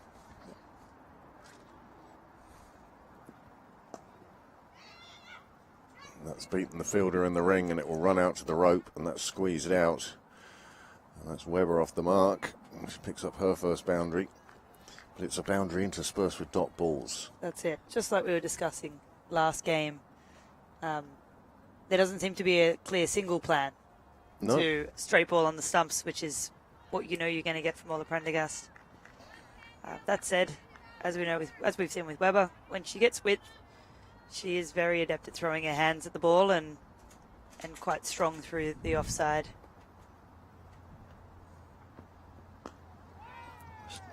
That's much better from Webber. Much better. Just tucking that one into the leg side and getting through for the quick single. Brings her partner back on strike. She can be very happy with that sequence of 2 balls there. 4, and then cleverly puts the ball away for 1 off the hip.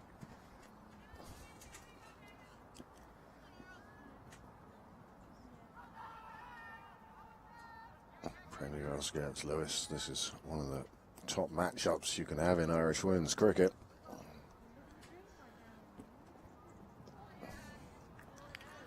Hard to take your eyes off this one.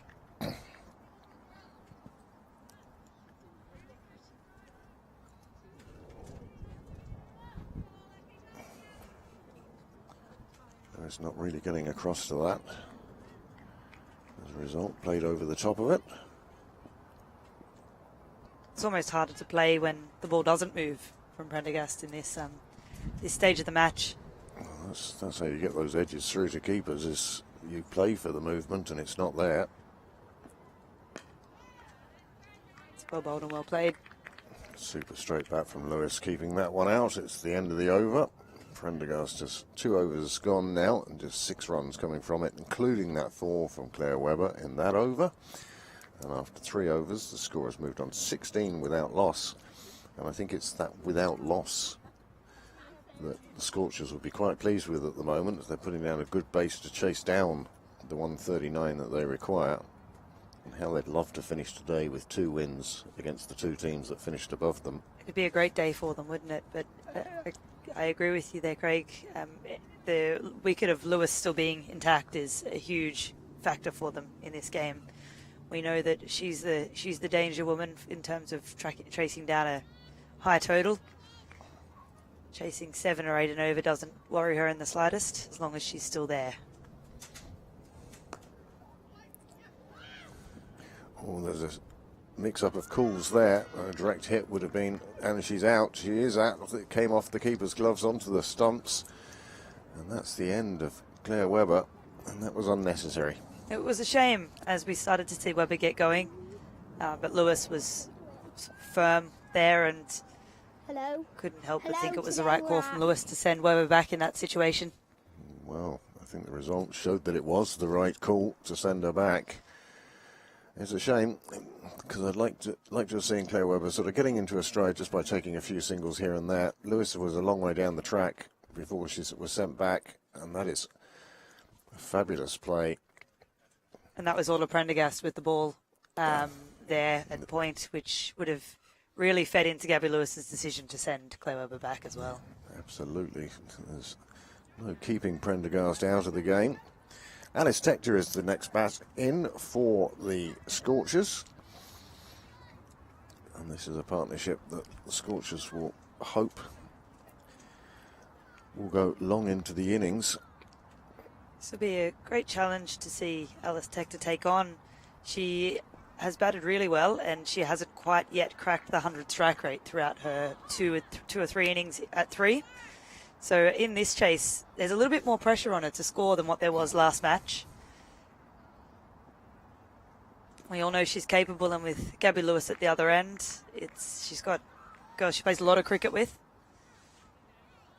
Both at the Phoenix Club now. Yes, they will have battered together and netted for many hours between club cricket and Super Series. It won't be long before that. Meeting up as teammates on the international team, I reckon. Nice bit of fielding. Well, we've had a run out in that area already. Yeah, again on high alert with Orla Prendergast, who, as we've said, is always in the game. But positive first shot there for Alice Tector.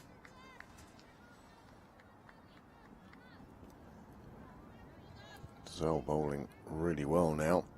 She got hit for the 8 in that first over, but this over, she's already picked up a wicket.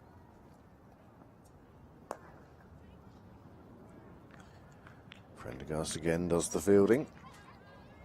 A firmly hit shot.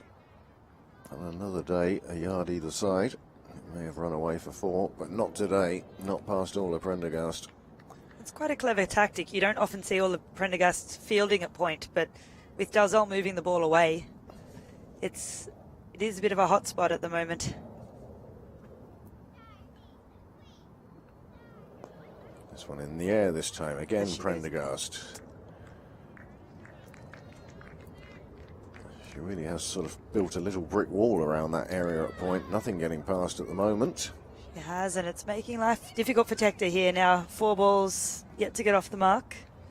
She'll be hoping to squeeze one a little finer, a little squarer, just to get one past Prendergast there.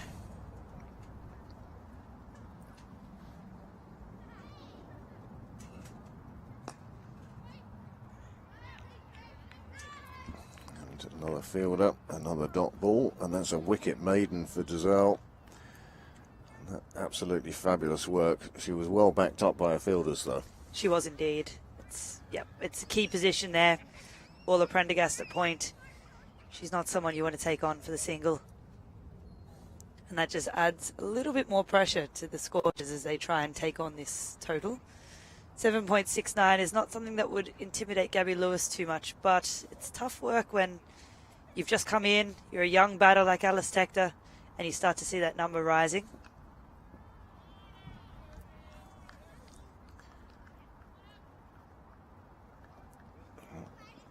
Dragons sticking with Prendergast. And it's different. It's enjoyable watching the different tactics of different captains. The Scorchers innings, we saw 4 different bowlers bowling the first 4 overs. And here, the Dragons are just sticking with tried and tested. We know this works. Let's go with this. Yeah, you're right. 2 very different, contrasting ways of setting up bowling innings. But when you see Prendergast and Dalzell bowling so well in combination, it's hard to disrupt that. I know it's T20, but it's a lovely shot there from Lewis. Behind square on the offside, runs away to the boundary, having beaten Dalzell in the ring. But yes, they're pacing this innings quite well. And that was just width and put away. And Gabby Lewis, as we've alluded to, is strong in many areas, but width is the one area that she has no risk at all when she plays that shot. You'd much rather her have to play a ball over the leg side. This time searching for the edge of Lewis's bat was Prendergast, and it wasn't a million miles away. Yeah, a little tighter. This is one of the things about being the marquee bowler as well, is that teams are very wary of you then, and sort of their concern is to see you off. Yeah. And then hopefully they're thinking, well, we'll get the runs against other bowlers perhaps. Sometimes playing a team where you don't know anyone is easier. Yes. When you just play the ball as it is, rather than building up a certain bowler in your head.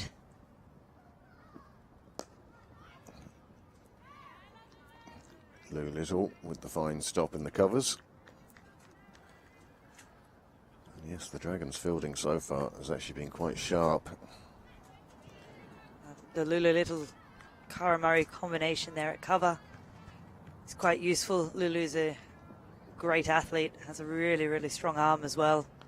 Very useful on the boundary.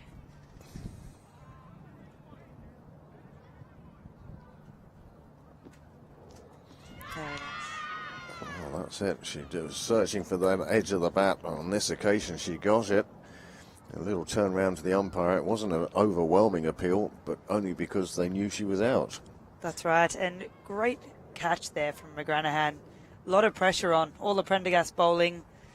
Scorchers' strongest batter that can turn the game is given a chance, and she takes the catch like it's nothing. So very impressive from her. Well, that leaves the Scorchers with a bit of difficulty now. Gabby Lewis and Claire Webber back in the hutch, and this is why Lewis is there. Just the faintest of touches, but It was. quite obvious to the naked eye. No need for Snicko there, and that'll bring Leah Paul to the middle, with the side in a little bit of trouble now in the pursuit of this 139 that they need to record their second win of this Evoke Super 20 trophy competition. Dragons are the champions, no matter what the result is here, and at the moment they're playing like champions. They are, and that's a lot to do with all the Prendergast involvement, but a lot still needs to be said for how the young players from the north have responded and have supported all the Prendergast and a few of the senior players. It's been impressive to see a mainly northern team have more and more depth every year. Yes, great to see.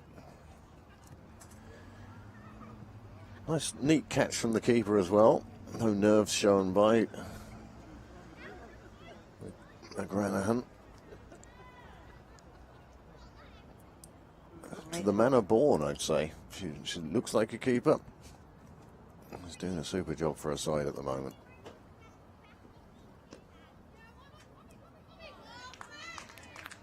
Well fielded there from Aoife Fisher.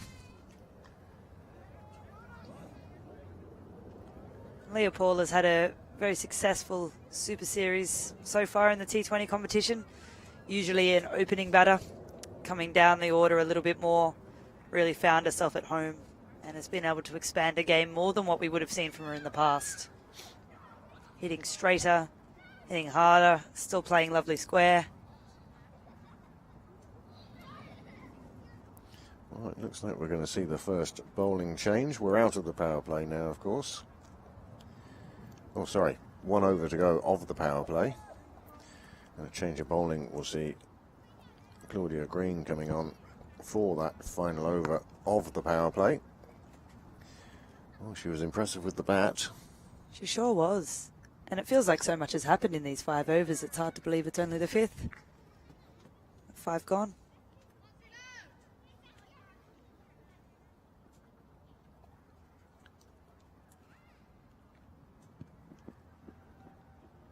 Well, Claudia Green opting to remain over the wicket to the left-hander and getting a huge amount of swing there. That's gone a long way. She is known from bringing the ball away to the left-hander. I think that was more than what anyone expected. Certainly more than Kyra Murray expected at slip. She suddenly realised the ball was in her vicinity. Keeper managed to get across. She's had to bowl a foot outside leg stump to make sure that that didn't go well outside the off there. It's almost trying to bowl around the legs. Yeah, She's getting exactly. that much swing. And Leopold's in a bit of strife there. That's hit her. In the midriff. Yes, it's one of those ones you shake off. Telling her to toughen up, Greg. Well, as I say, this is the time now when you see the mental part of the game. Definitely. And Leopold played it very well. And you don't want the other team to see any weakness in you, do you? You've got to kind of shake it off and get on with it. She did that superbly well. So often you see a batsman getting pinged by the ball, and the next ball they're looking for the big 6 and try and re-establish their authority over the bowler, and it often gets them out. But on this occasion, Leopold playing like a captain and just dropped that one down the offside and took 2.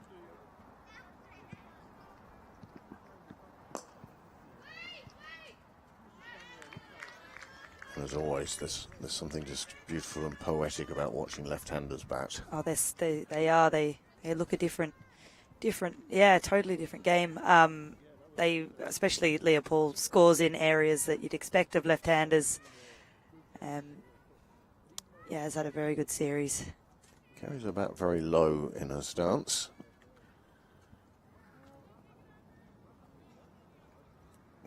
Green just trying something a little different. It didn't come off on this occasion. Run rate required now has crept over 8, which once again is nothing too much to worry about. But scoring 8 and over for the next 14 overs, that's where the difficulty comes in. It's a long time to have to score at that rate, and when you look at the 2 current batters, Paul just in 3 off 5 and Tector yet to score off her 5 balls. It's a tall order to ask of the 2 of them. Well, a couple of wides have certainly helped on that run rate required. It has dropped down below 8 again, but it's there or thereabouts.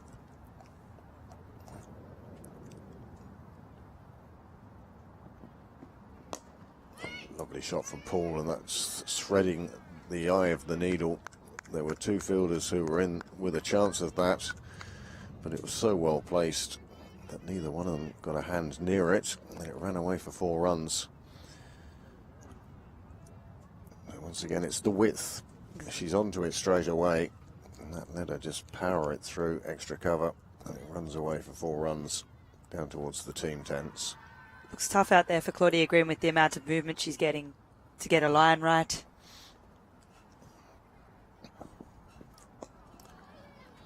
It's almost in one of those where, as a captain, you'd almost say, would you bowl cross seam? Yeah. Just for a couple of deliveries, just to get the straightness, just to get your line right. And once you have that right, then you can get that movement, and there's no problem at all. So at the end of the power play, after 6 overs, the score is 30 for 2. There will now be a change in the commentary box, and we welcome the return of Izzy and Ali to take you through for the next 7 overs. Thanks as always to Craig and Iraqi for what no doubt was an insightful 6 overs of cricket. 30 for 2. So the Scorchers, well, the game's not done and dusted yet, but you'd have to say this is where the game is at, these 2 in the middle. Leopold, a lovely drive there in the last over, went for 4. Probably should have been cut off by Alana Dalzell. She'll be disappointed by that bit of fielding, but a good shot nonetheless. Outside the power play now, we are going to see the leg spin of Karen Murray. She's someone who's been in the wickets in the first half of the season. Yeah, very much so. Wicket taker. Obviously, leg spinner can concede a few runs, but crucially takes wickets on a regular basis for the Dragons. And we talked about that last week when she picked up those 2 wickets against today's opponents. Really crucial to win the game, which was curtailed by rain eventually. So yeah, this little period, very important. The change bowler's not the worst for the Dragons. I mean, they've got a good, really good balanced attack. As I say, Arlene Kelly could well come on fairly soon as well. So really balanced attack, and I think that's a nice shot. Oh, be fielded by Fisher again, or the Prendergast rather. As I say, we mentioned earlier in the previous game that I think bowlers have been on top in this T20 tournament, and you'd have to say the Dragons' bowling lineup is a really strong one. Well, it's a poor piece of fielding there in mid-off. Molly Devine giving away that single after lots of pressure being applied by Karen Murray up until that point. No Kaya McCartney today, off spinner not in the 11. And I was surprised to see Claudia Green given that first over out of the power, or that last over in the power play. I think maybe another one for Alana Dalzell, or even Karen Murray. Definitely Arlene Kelly is a good option in there as well. So For sure. she would have been the one I would have thrown the ball to, I think. 2 extra covers for Alice Tector.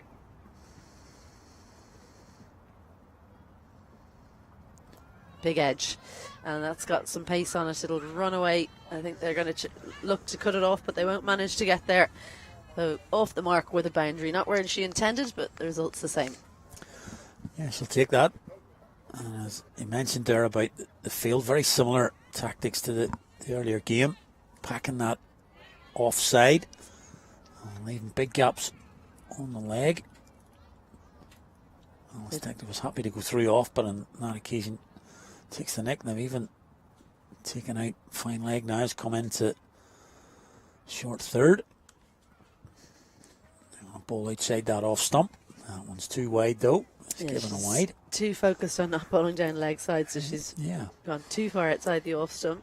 Very much a strong offside field. 6 fielders over there. 2 fielders in the deep on the leg side and mid on. So lots of space on that side of the ground. Another edge. This time goes straight to that fielder, Millie Spence, who we saw batting earlier on. Yeah, I thought that in the previous match as well, when they completely packed the offside field. It does tell the bowler that you must bowl outside off stump. You cannot afford to go leg side at all, because there's so much space out there, and it really tends to make the bowler bowl so far outside the off stump that it almost negates the stumps and takes a whole method of dismissal, a couple of methods of dismissal out of the equation. So it's not just field placing, it's the mindset that you give to a bowler. You must bowl in this area. So going to be Claudia Green again. Going to bowl a little bit wayward in her opening over. Well, I'm surprised that she didn't find it easier to bowl to the left-hander, because she does shape the ball away from the left-hander. That can make it a little bit easier with your lines. That's a nice line that she's found there. They do have Karen Murray in catching position and cover. Yeah, that's the spot that she'd be looking for. You can see it'll be an away swing to the left-hander, just going into that area. Doesn't want to give too much width though. Now it's got a bit of protection on the cover boundary now. That's Ariel. It's going to be safe though, out to that cover boundary fielder. Maybe a little light there. They should look to play that leg side, Leopold. There's lots of movement in the air for Claudia Green, so she should really be trying to play out onto the offside when she's facing her. Tector can think about going leg side because she's obviously the right-handed batter. Green will be swinging it into her stumps, into her pads as well. Yeah, probably because of that they have kept an extra fielder on the leg side at mid-wicket. Cara Murray stayed in position. Not a swing there, but well covered by Tector. Yeah, just got to be careful here. Scorchers in terms of run rate. Don't want it to get too much further. We're now just kicked above 8 here and really want to keep that in check from now. Don't want it to get any higher than that. Shorter ball, left alone. Yeah, they're currently just below 5s and required run rate. Every delivery doesn't go for at least 1, if not 2. That's climbing. And you don't want to have to go at 8s or 9s or 10s for a full 12 overs, but that's where they're finding themselves, the Scorchers. 4 from just 9 from Tector. And they're keeping the field up on the offside for her, so there's no easy single to rotate the strike. It's definitely an area that needs improvement across the 3 teams, is that rotation of strike, finding a way. That's the top players, like we saw Orla Prendergast earlier today when she was on strike. If it wasn't there to hit through, she found a way to get it down to 3rd or into the leg side by and large and got herself off strike. Yeah, definitely something that the 3 coaches and the analysts will be looking at, is that turnover. Dot ball percentage is something certainly really need to look at in terms of moving the game forward here, getting those scores up into the 140 pluses, 160s. It's not just about hitting boundaries. Yes, they're part of the game, of course they are, but if you can tick over the ones, it's negating those dot balls. Were 5 in that last over. Just that 1 over has moved the required run rate to exactly 8.5. That's the impact that can have. Cara Murray will continue. She had a really good first over. Good control. It's probably the best I've seen her start a spell in this T20 competition. She was impressive in the earlier 50 over game up in Belmont that we watched. And just as I say it, a full toss, but Leopold can't make her pay for it. Yeah, gets away with that one. You're facing Cara Murray or any leg spinner for that matter. You really have to have a plan for the full tosses because you know you're going to get them. And there's another one, and she's found the space on the leg side, hit with good power. Leopold, something we've talked about time and time again in this series, is just how much power she's added to her game. It's just bounced in front of Lulu Little there.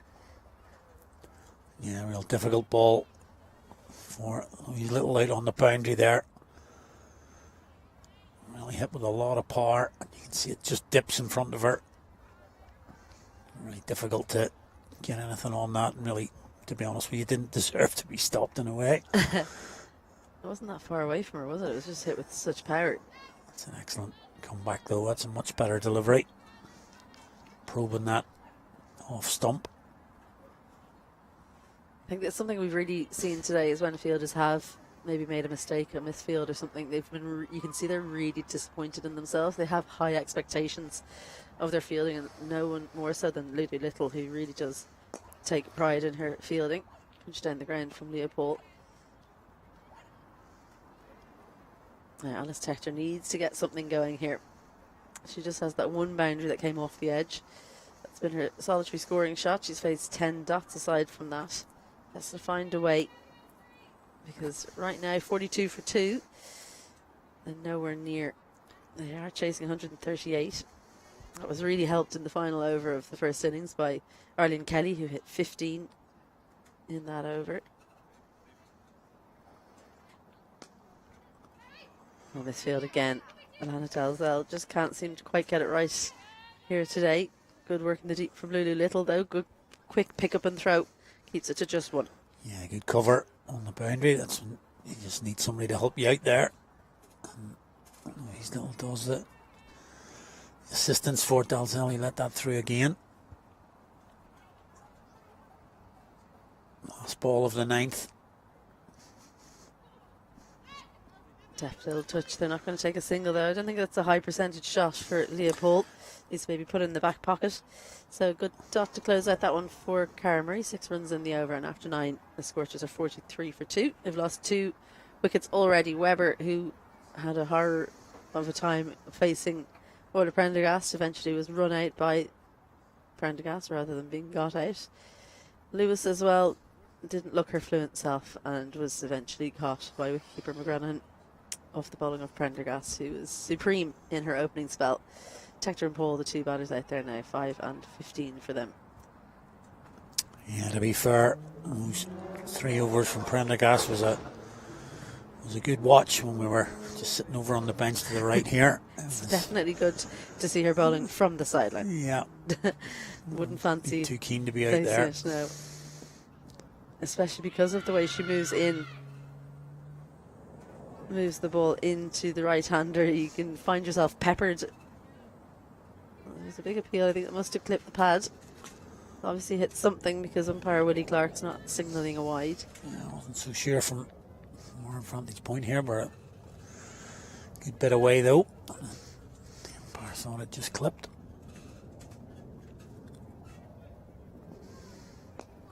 That's excellent. Good length. Just clipping the top of off. Had she missed it there, Alice Tector, that's where you want to live as an in-swing bowler in particular. Yeah, plenty of movement. As you can see here, starts off well wide of the off stump and tailing back in. As you say, hitting the stumps. If you'd tried to play a more expansive shot there, it was a little bit shorter. That's been edged, I think. He's got a little bit on that. Be interesting to see the umpire. Indeed, looks like he's going to give runs. Yeah, it definitely came off the glove, and McGranahan just didn't come up with the bounce. Have a look at her knees here. They kind of go from under her, and she ends up down on the ground. So it's not ideal. I wonder, and I think we've spoken about this before, Ali. I wonder, did the bowler tell the wicketkeeper what was coming? I don't think so, because it seemed to surprise her as much as it surprised Alice Tector. I think it did, yeah. I mean, the old, yeah, well fielded. A good piece of running. Leopold's well known for that. Yeah, well, through. She said wait as she was running there, Leopold. It's like she was trying to fool the fielder. Said wait, and she's already sprinting, and poor Alice Tector was going back into her ground, and then she's called for a single. There was always one there. Yeah, the old signal used to be for the slower ball. You'd get the signal from the bowler that I'm going to bowl a slower ball here, but yeah.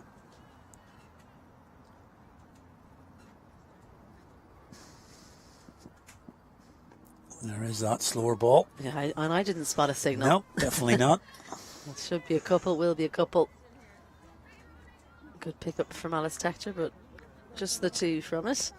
It's been a pretty decent over, this one from Claudia Green. She started off a little bit shaky in her first over, got a few wides, but she's come back well.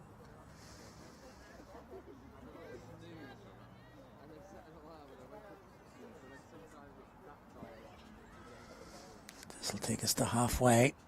10 overs gone at the end of this delivery. Swinging it into the leg side. A little bit of luck for Green, because that one was going definitely down leg for a wide, but Alice Tector accidentally kicking that one for a leg by 10 overs gone. Scorchers 48 for 2. Yeah, and as you can see on your screen there, we're up above 9s now. It's 91 required from, well, it'll be 90 from 10. So 91 it is from those 10. Same point, the Dragons were 69 for 1. So big difference between the scoring rate for the 2 teams. Yeah, you had mentioned about the young wicketkeeper there, Lucy McGranahan. I thought she kept really well to Orla Prendergast as well. I mean, we were talking about not wanting to face her. She's in the far line as much as the batter. And somebody's bowling it. Pace and quality, shaping the ball. Took a good catch to get rid of Gabby Lewis. And we're going to see Arlene Kelly Nicely fielded. Yeah, it's a good point you make, because Orla Prendergast as well, she was bowling a lot to Claire Webber up top, and Claire Webber unfortunately couldn't get bat on it. It was swinging around like anything, but not only was it swinging, it was she had to deal with the flailing bat of Webber in front of her. I thought she did really well. Good drop and run from Alice Tector midfield, but it won't add any runs to the total. Yeah, and of course she's not used to playing as keeper for the Dragons, because Amy Hunter obviously will play skipper, star player, and will always take the gloves in. So you get that many opportunities. It's a bit like a goalkeeper in football. It's a specialist position, and if somebody's ahead of you in terms of ability, which clearly Amy Hunter is, and sometimes you don't get that many opportunities. So it's a real good one for her today, and despite that one in the last over, she's done really well so far. Takes that one. It is something to work on there. As her feet there, you can see it's not quite well spread apart. It's to be a little bit more relaxed in her setup. Let the ball come through to the gloves. Yeah, there's definitely a bit of footwork needed, but by and large she catches the ball, and the hands are good. Yep. And stops the byes. She took that run out. I think it was deflected off her gloves, wasn't it? Straight from Kelly. Standard delivery. Morning, Kelly. Was 50 up there with that single. And in the 11th over, just much too slow from the Scorchers if they're going to try and win this one. Further 89 required from 56 deliveries. It's a very tall task. They need 3 from every 2 deliveries pretty much.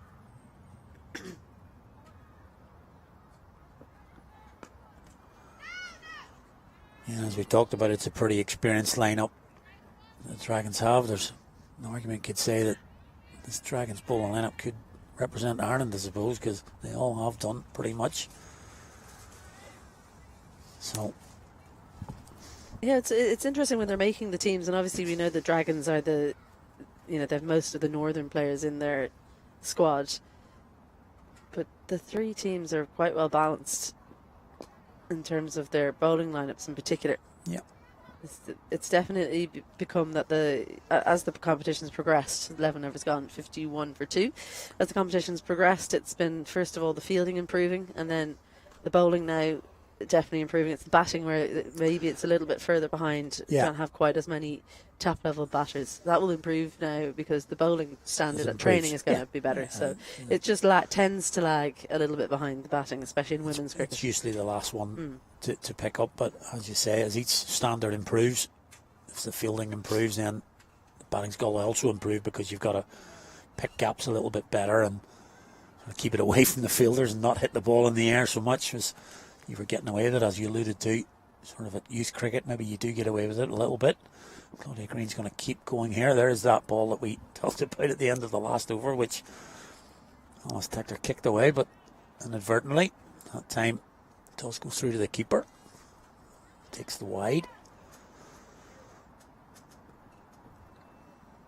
And the bowling standard has certainly improved in the last couple of seasons. Nicely clipped away by Alice Tector, who's starting to look a bit more comfortable.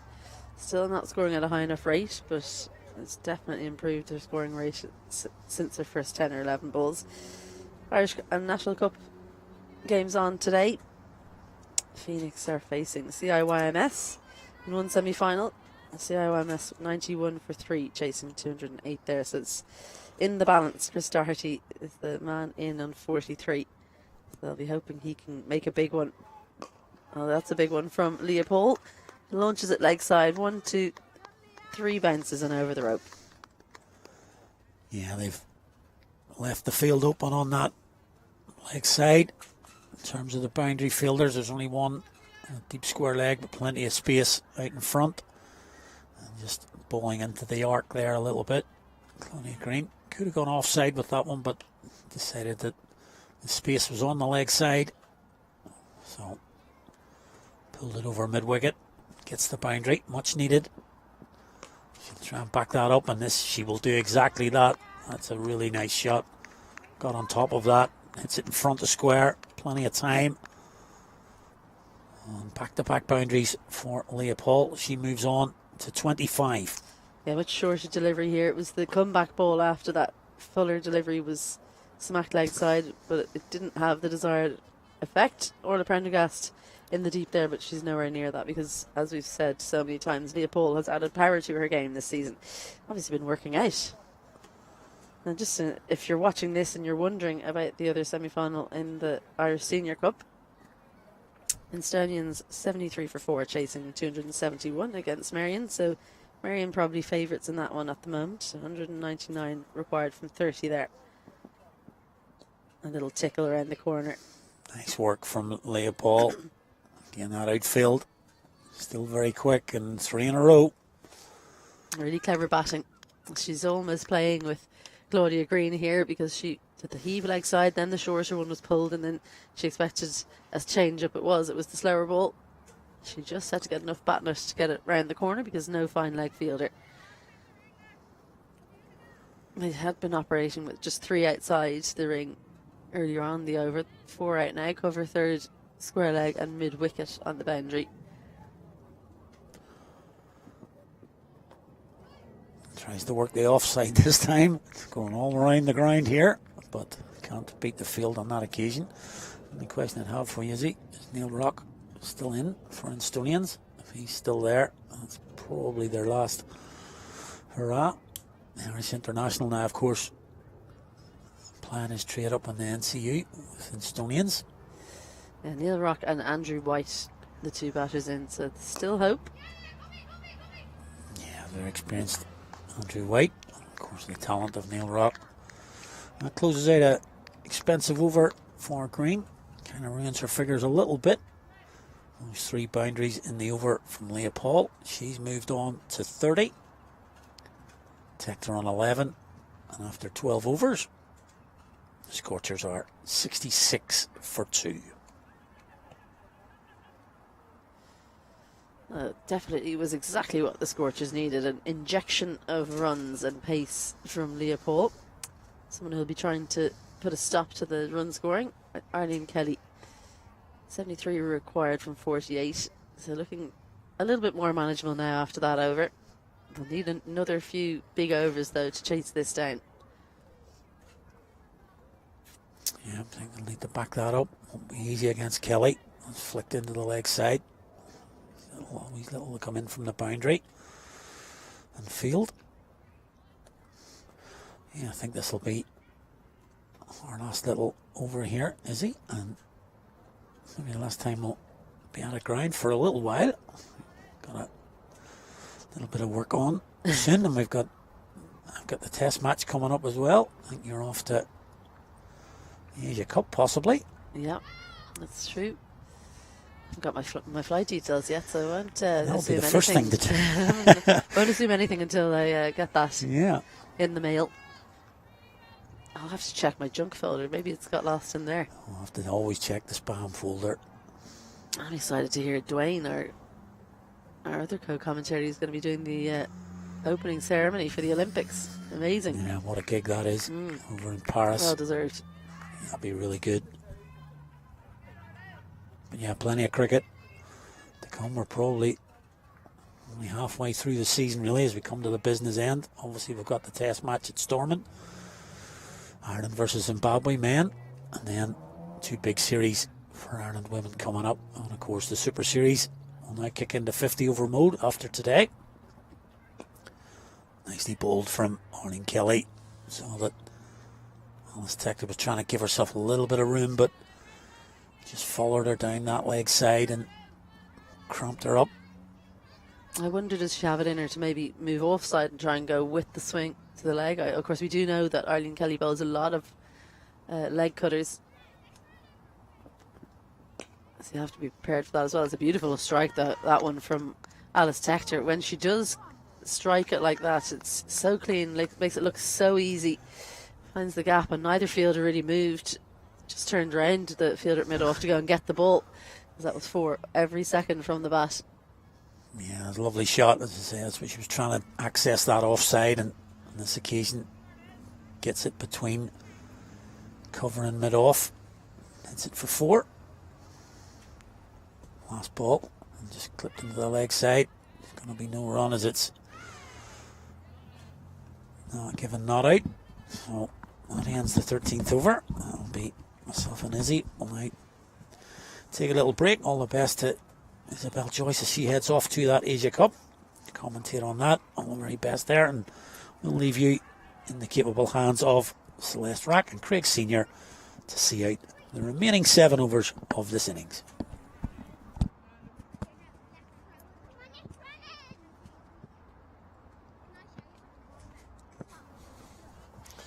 Well, many thanks to Ali and Izzy. Sterling work today. And it's myself and Celeste now to see us through for the last 7 overs of today's 2 T20s.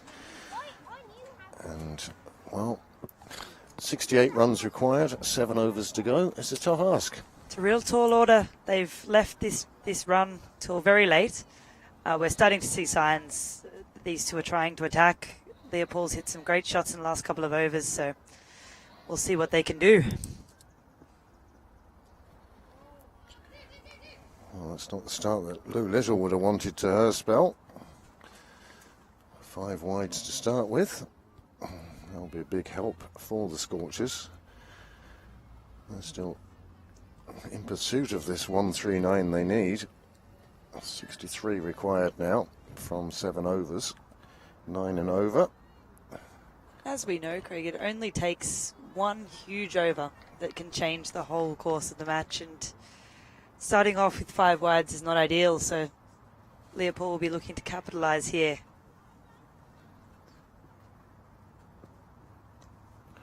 Well, that one beautifully tapped away off her legs. Fine for 4 runs.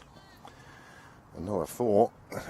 We've only had 1 ball and 9 runs from it.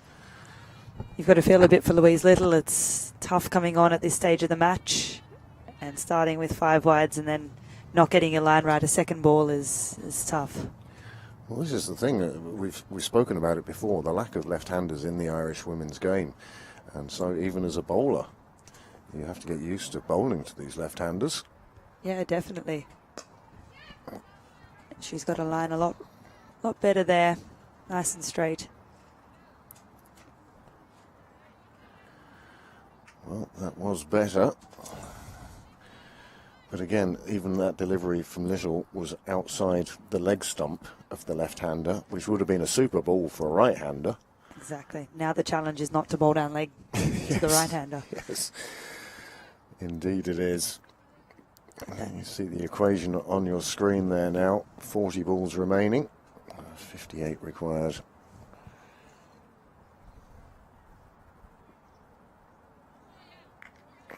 That's well bowled there from Little.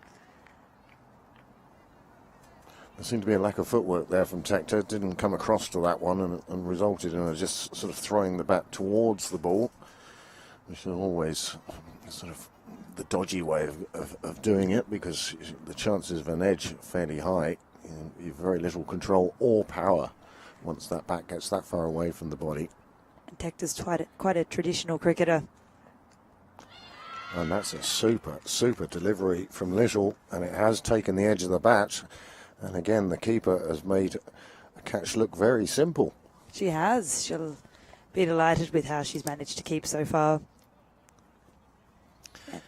With the loss of Amy Hunter, it seemingly was a big hole in the side. But the way that she's managed to keep and the way that the other batters have managed to fill in the batting order, doesn't feel like it's that big a loss. Well, another wicket falls, 3 down now, and that partnership was starting to build. They put on 61, and that was a fabulous partnership that was needed. But this ball here, just taking the edge of the bat, keeper was almost appealing before she took it. But Lucy McGanahan doing a super job behind the sticks, filling in for Amy Hunter today. They almost haven't missed Amy. They haven't, and yeah, which is hard to believe really with the presence that Amy has, but it's great to see the depth that is there in the north and how these players have managed to fill in and still post a total like this and still take wickets without Amy Hunter. We talk about the Super Series providing opportunities for players, and you can be sure that the ones who have come in on the Dragons side today, 4 changes from last time they played, they're all keen to impress and stake a claim for games in the 50-over competition. That's right, and it'll be hard to choose an 11 for the Dragons when the 50-over comp comes round, if there's everyone available. Well, with the demise of Alice Tector, Christina Coulter-Riley has come to the middle, wicketkeeper for the Scorchers. She's not going to have much time to get her eye in here. She's going to have to go from ball 1. And that is what she's done. Cracked through extra cover for 4 runs. And that is a super shot. Gets her off 4 off 2 balls.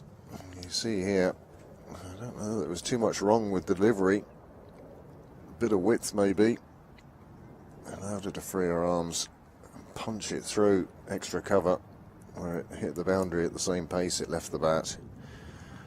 And those who've been following club cricket over the last couple of years have seen that Christina Coulter-Riley is very capable of big scores at a quick rate. She'd be quite disappointed that she hasn't shown us everything she can do in this Super Series, but today could perhaps be an opportunity for that. Leopold playing the captain's innings. She's on 36 at the moment from just 29 deliveries.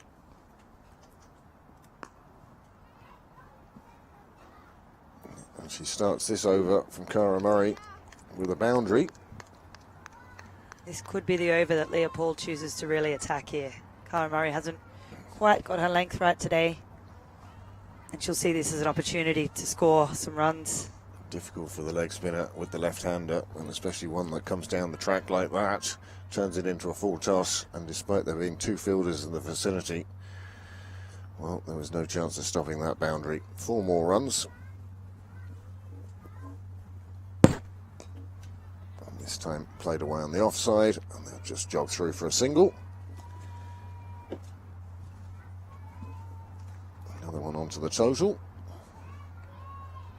This gets the right-hander on strike, so again, Murray has to adjust.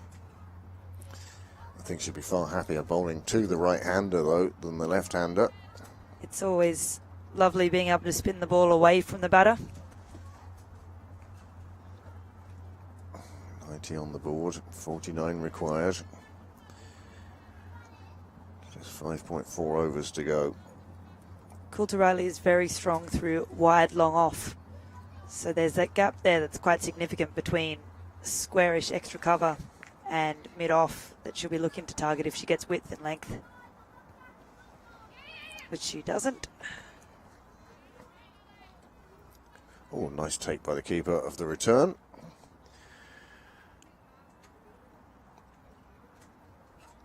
Yeah, when you look at it one way and you sort of say, well, there are 5 overs after this one left, they still need 48, it's about 10 and over, that's a tough ask. But when you see it on the screen, 48 balls, 33 deliveries. It looks possible, doesn't it? Doesn't look that frightening. That one just pushed down the ground, sensible single, rotating the strike, keeping the scoreboard ticking over. The deeper that Scorchers take this, the more chance they have of pulling off this win. Exactly. 10 and over for 3 or 4 overs isn't so bad. It's just how can they get themselves into a position that is very winnable. And that's a great shot from Coulter-Riley. Coulter-Riley finding the boundary, wide mid-wicket. Suddenly the runs are flowing for the Scorchers in a way that they haven't done today. And again, having no mid-wicket on the ring just means that there is so much space out there if you get enough of the ball. It's quite an easy shot if Murray's a little bit short. And it's an area of strength. There's a lot of room out there. This time Murray throwing down the seamer almost. Just trying to push one through with a bit more pace. It went down wide. It's not a bad plan changing the pace, but yeah, it's tough to get it right.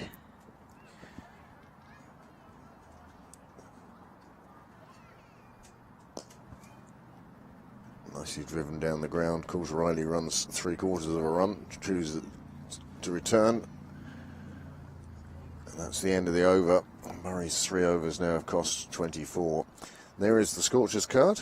Leah Paul's been the standout of the batters with a real captain's knock of 42 off 32. She's kept them in the game here. We've got Webber, who was out early. Lewis looked impressive while she was in. Tector was able to stay with Paul and provide a partnership there. But really, these two are going to be the ones if they're going to take this to the end. And this is what we were talking about with how close this actually is. We thought that, the game was being strangled, and the Dragons were doing a good job of just suppressing the Scorchers' reply. But a few lusty blows, mainly from Leah Paul, have seen it to a situation now whereby, as you saw on the worm, the two lines pretty much on top of each other now. Definitely, yeah. It's 2020 is one of those games where you're never as far away as what you think. Lana Del Cel on for her 3rd over. If Coulter Riley's able to do what we've all seen her do in club cricket, she's there to support Paul, and this is the possibility. Well, this is something that we find out about players with this Super Series. The step up from club to this level, it is a big step up. You don't get as much loose deliveries, don't get as many chances perhaps, and it's good to see people transferring club form into the Super Series. For sure, and it's a big sign of growth for a lot of these players who may have struggled to score in this environment in the past. A nice bit of fielding in the Really deep well fielded. by Millie Spence. Keeps that one down to a single, saves 3 runs. That's good positive cricket there from Coulter Riley as well. Hitting gaps hard. And that brings up the 100 for the Scorchers. 15.2 overs. Still require 39 runs off 28. The way these two are batting, it looks like we're in for a thrilling finish to this Evoke Super 20 trophy. Celeste says it's actually not out of the realms of possibility for the Scorchers now. No, that's it. And Leah Paul's continuing the form that she'd given us earlier in the season. The one thing to mention from the Dragons' point of view, Ola Prendergast does still have an over left. Which makes The invention was there. And it picks up a single. Paul trying to lap that one. Didn't quite go as planned, but good enough for a single. The other thing that will be in the back of Paul's mind is that if she's to get out now, that makes it significantly harder. So whilst she wants to innovate and score quickly, she can't be throwing a wicket away or doing anything soft either.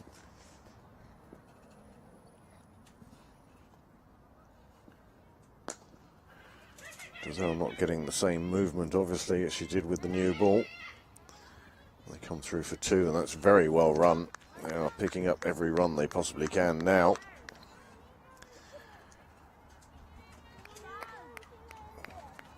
It's a tough equation, not impossible. It's been a fabulous competition, this T21. It really has been. And that is a 1-bounce 4 straight over mid-wicket. Giselle trying something a bit different at the end of her 3rd over. And instead she saw the ball disappearing to other parts of the ground. That's how quickly Coulter Riley was onto this. It's a great shot there from Coulter Riley. It was nice how she waited. She saw it was going to be a full toss and held her shot back. Played it at the right time. She did really well there. And now the equation, 31 off 24, is looking very possible here. That rate just over 7.5. 7.5 would tie. My maths doesn't extend to 31 times table. No, mine doesn't either. No. I was relying on you for that, Craig. Everything was on a calculator in my vintage. Yeah. And to my maths teacher, I'd like to say I do always have a calculator with me. Cara Murray now Her last over was quite expensive, and that's a good bit of fielding on the boundary. Combination of the two. Little it is who returns it in. This is an interesting, albeit slightly risky, bowling choice at this stage of the game. Always got to turn to experience, but leg spin, whilst it can take wickets, it can also be expensive. This one played away on the offside, and again, two teammates combine just to keep it to a single. You're still looking for that big over, really, an over of 12 to 15 runs to really bring the Scorchers back into contention. I still have that feeling in the back of my head that Orla Prendergast's over isn't going to be the one that goes for 15. You're right. It's going to be hard to score more than 7 or 8 off Orla Prendergast. You almost want to have some in reserve. That one has beaten everybody, including the keeper. It bounces through. It's going to reach the rope, and that is a big, big delivery. 5 wides it is. We'll see that delivery again. It does mean that 8 have come off the first 2 balls of this over. And the Scorchers, well, could it be they're about to drag this one back their way? The odds would not have been on them a few overs ago. But the way Paul and Coulter Riley have turned this around. Coulter Riley now driving down the ground. She goes for the single. There will be... It's well run. No danger in that single. And now we're down to almost a run a ball. Yeah, it's amazing how quickly things can change. At the halfway mark, we had a little vox pox around the place, and most people choosing the Dragons as the potential winners. But Leah Paul and Coulter Riley, they're doing an absolute fabulous job here. Another boundary through extra cover, beats the fielder, runs away for another 4, and now the equation very much in the Scorchers' favour. How quickly this game has turned around. It's really turned, and certainly big help has been Leah Paul, who's now 51 off 37. You can have 36 overs bowled, and everything comes down to the last 4. That's well bowled from Murray, and that's clever batting from Paul there. She's almost got the runs she needs off this over, and to take any risks now would be foolish. That was a super shot. You get the feeling that Lonnie Devine will be slightly disappointed. And they get through for another single. And that's the end of Murray's spell, and her 4 overs have cost 38 runs. And it's now less than a run a ball for 3 overs. Cara Murray, well, 4 overs for 38 at 9.5. No wickets today. It's a tough time to come on as a leg spinner. I know you've got to value the experience of Murray compared to some of the younger bowlers, but as a leg spinner, it's not an easy time in the game to bowl to a left-right hand combination. There's always more inherent risk with everything that you bowl, and it hasn't worked in her favour today. 122 for 3 after 17. Well, by comparison, the Dragons were only 109. Yeah. Now, they had a super last over. We know that. They scored 15 from that last over. But it just shows how the Scorchers have really picked up the pace. They really have. Since we returned to commentary. We've been their good luck charm. Lana Dazelle then from the Dublin Road end. And it's out. They were searching for that run. Coulter Riley couldn't make her ground. And the return was quick enough. And again, the keeper with some smart work. And that's a run out that really the Scorchers would have hoped to have avoided. But Coulter Riley, she departs 19 from 10 deliveries. While today will be a lot about Leah Paul, it can't really be overstated how much that 19 off 10 has been valuable. Scoring almost a 200 strike rate at the time when her team really needed her to push the run rate on. It's been a great innings from Coulter Riley. Well, the new bat coming in will be Shauna Kavanagh. Shauna, who retired from the international side last year, but still turning out in the Super Series, where I think her fielding, to start with, her encouragement in the field, and her experience has proved a great advantage to the Scorchers. Certainly, and while she hasn't got as much of an opportunity with the bat as she would have had other years, she does have the experience and the skill and the athleticism to bring this home. She's a great runner between wickets, which will be valuable with Leah Paul, who is one of the fastest runners between wickets in the entire league.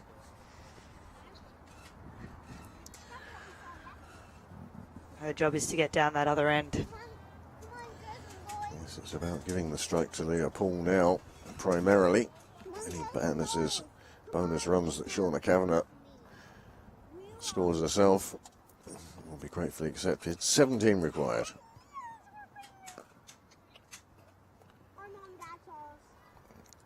Kavanagh doing exactly what was asked of her. Single off the first ball. Gives the strike to Leah Paul. The question is, will Ola Prendergast bowl the 19th or the 20th? Traditional these days, you see the best bowlers bowling the 19th in the hope that they'll leave an impossible job in that 20th over. Good shot back down the ground, but there is a fielder there, and that one will just be a single.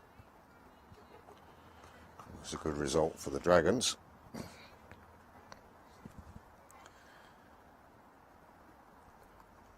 Well, Leah Paul really has carried the Scorchers here. If you wanted the definition of a captain's knock, this would be it.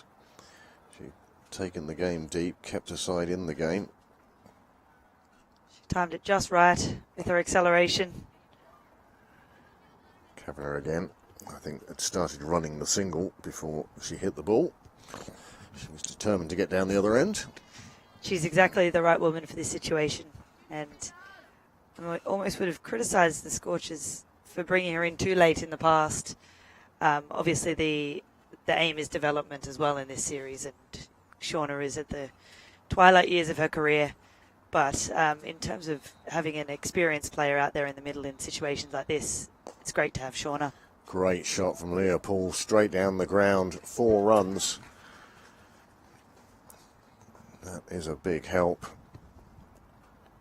Cracking shot. And you'll see it here on replay, just how straight she hits this. She knew as soon as the ball left the bat, that was going for 4. And not a huge amount wrong with that from Dalzell either. No. But it's at that stage, it's kind of trying to stem the flow of runs, very difficult. Kavanagh's coming back for 2. Leah Paul at the danger end, but no danger to her. Another 2 runs. Well, they require 8 from the last 2 overs. We know one of them is from Prendergast. Surely it will be this over. Surely. It's got to be this over. Discussions between Captain Cara Murray over there, Orla Prendergast. Arlene Kelly. I think I think it's Prendergast to bowl the 19th. And it has to be in this situation. It absolutely has to be. Now it's Shauna Kavanagh who will be facing. Club colleagues, these two. Played a lot of cricket with each other over the years.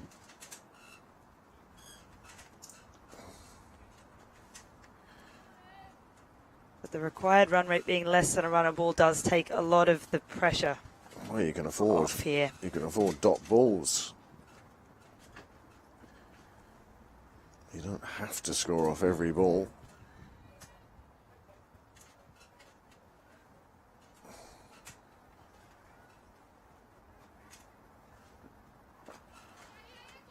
And you can see what Kavanagh was aiming for there. She wanted it to go a bit finer than that. She's called for the 2, and she's going to get the 2. That's very well run. Brilliant running from Kavanagh there. She's brought about the fumble from the fielder.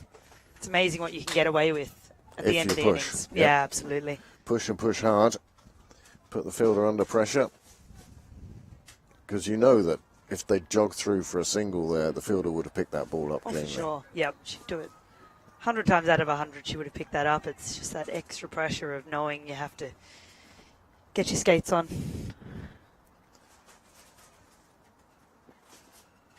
Oh, nice one through to the keeper.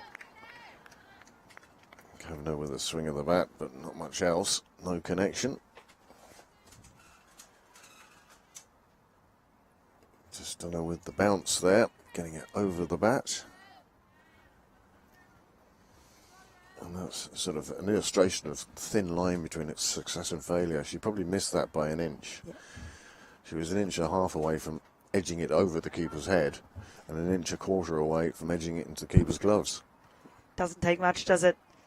And again, that's very well bowled from Prendergast. Lovely back of a length. Hitting the pitch hard.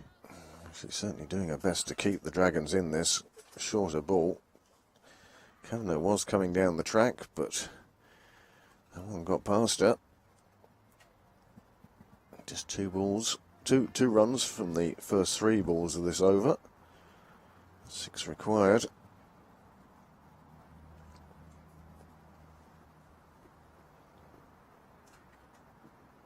Change of pace this time from Prendergast. Kavanagh making sure that some bat was on it. Went down to sweep, one of her favoured shots, that's for sure. Another one onto the board. She's done her job there, and at 5 off 8. Paul's going to be looking to get these runs sorted as quickly as possible. Do you go after Prendergast in search of these runs, or do you just see out this over? If there are 2 good balls, you just keep those out and trust that you can score 5 from the last over? I know I'd certainly choose the conservative option, but that doesn't seem to be as much in favour these days. Yeah. People love finishing it off quickly. Well, certainly if there's any width, Paul will take it on, and she's gone straight. It won't find the boundary, but it's 2 more to the total. And just 3 more required. Well, this has been magnificent from the Scorchers middle order. It has been, and so impressive from Leah Paul, who would have always been thought of as more the support role batter, who is so reliable and safe and great at rotating the strike, but wouldn't be the one trying to hit all of Prendergast over her head. And she's gone and worked on her batting, worked on her game, and shows she can win the game on her own, really. Prendergast putting one into the body, but Leah Paul at this stage just able to play that down into the side field, take the single. That's the end of Prendergast's spell. 1 for 17 from 4. And that was a good final over, 6 coming from it. The problem being that the Scorchers only need 2 now. Arlene Kelly will bowl the final over with 2 runs required. I don't think there's any need for fielders on the boundary now. Keeper just getting a helmet. I'm going to stand up to Kelly. And the Scorchers will be happy with Prendergast only taking 1 wicket, managing to go for 17 runs.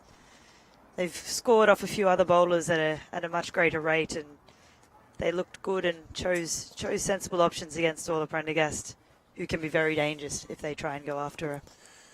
It just goes to show how competitive this trophy has been now, that the side that are finishing bottom have beaten both the other sides today. With that shot, that'll be enough. And the Scorchers record, well, what at one stage looked like a very unlikely victory. It was a very impressive chase from the Scorchers, the way they were able to turn it around, and a real incredible innings from Leah Paul. Well, Leah Paul led her side from the front. She scored 66 as the Dragons couldn't defend. 138, and the Scorchers walk off with a second win of the day.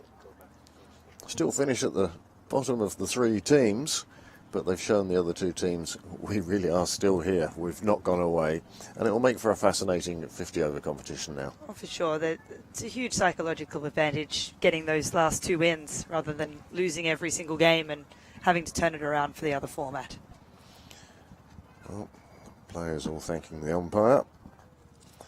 And they'll be meeting up with the Scorchers. Of course, the Dragons now have the unenviable task of picking up the trophy. Yeah, well, always tough when you've just lost a game, but the performance over the entire competition has been such that they end up on the top of the pile and do so 2 points clear of the Typhoons, and it will be the Dragons who will pick up the trophy. But yeah, super performance during the summer for the Dragons. certainly, and you can see today they, rather than playing a few of their overseas players and players who have scored runs for them consistently, they gave a few of the younger girls a match today, and it doesn't seem to have negatively affected them in the slightest. They still made a good score, still fielded and bowled well, but they just weren't quite good enough for Leopold's Scorchers today. Well, there is the Dragons card from earlier on, and Orla Prendergast's 39 from 34. Well, she looked like she was about to burst forth when she was caught by Tector off the bowling of Ellie McGee. Everybody else sort of got in and did bits and pieces here and there, and they got themselves up to 138. We thought that they perhaps might have been looking at 150 at one stage. It wasn't to be. The Scorchers pulled that back, and they did really well. Here were the partnerships. You can see Prendergast and Green's partnership of 72, and then the two partnerships at the end with Little and Fisher and Kelly of 23 each. So they got there in the end. And Tector was the pick of the bowlers today with her 2 for 29 off her 4 wickets for Amy Maguire and for Ellie McGee as well, who had a fantastic day all in all. A little bit more expensive than the runs per over we've seen throughout the other matches, but when there's bigger scores on the board like 138, it was a challenge for the bowlers out there today. There was also a partnership of 72 in there that was very important. And for the Scorchers innings, Leah Paul was the hero of the day with her 66 off 46, a real captain's knock to turn the game around. Coulter Riley really impressed with her partnership with Paul, scoring 19 off 10 at a crucial time of the match, which helped turn the game on its head. And Lewis looked like she was about to get going before being caught behind by McGranahan off Prendergast, and Tector was able to give Paul some support in a much-needed part of the game. Partnerships-wise, Tector and Paul was the big one. And as I mentioned before, Paul and Coulter Riley was the one for me that really changed things. That was a really quick 41. Coulter Riley was able to outscore Paul during that period of time as well, and that changed things. Kavanagh at the end ran really well. Well, the Dragons bowling, there's not too much they can chastise themselves about here. Orla Prendergast obviously 1 for 17 and Lou Little 1 for 14. But middle overs, Cara Murray not having her most successful spell, 9.5 and over, and Claudia Green 7.25 and over. It was a good performance and a good game to watch as the Scorchers, I would say, came from behind to snatch victory at the death thanks to the efforts of their captain Leah Paul with her 66 not out as they reach 141, chasing down the 138 of the Dragons. The Scorchers won by 6 wickets. We'd like to thank you for joining us here today. We'd like to thank the production staff and obviously thank Cricket Island who organised this competition, and Malahide and all the other grounds that have been used in it. The officials and the players have provided us with some marvellous entertainment, and don't forget the next game is a 50 over game on Wednesday the 17th, which is being played in Dublin at North County. So hopefully you'll join us then on Wednesday. But until then, from Celeste, myself, Izzy and Ali, we'd like to say thank you very much, and we'll talk to you again soon.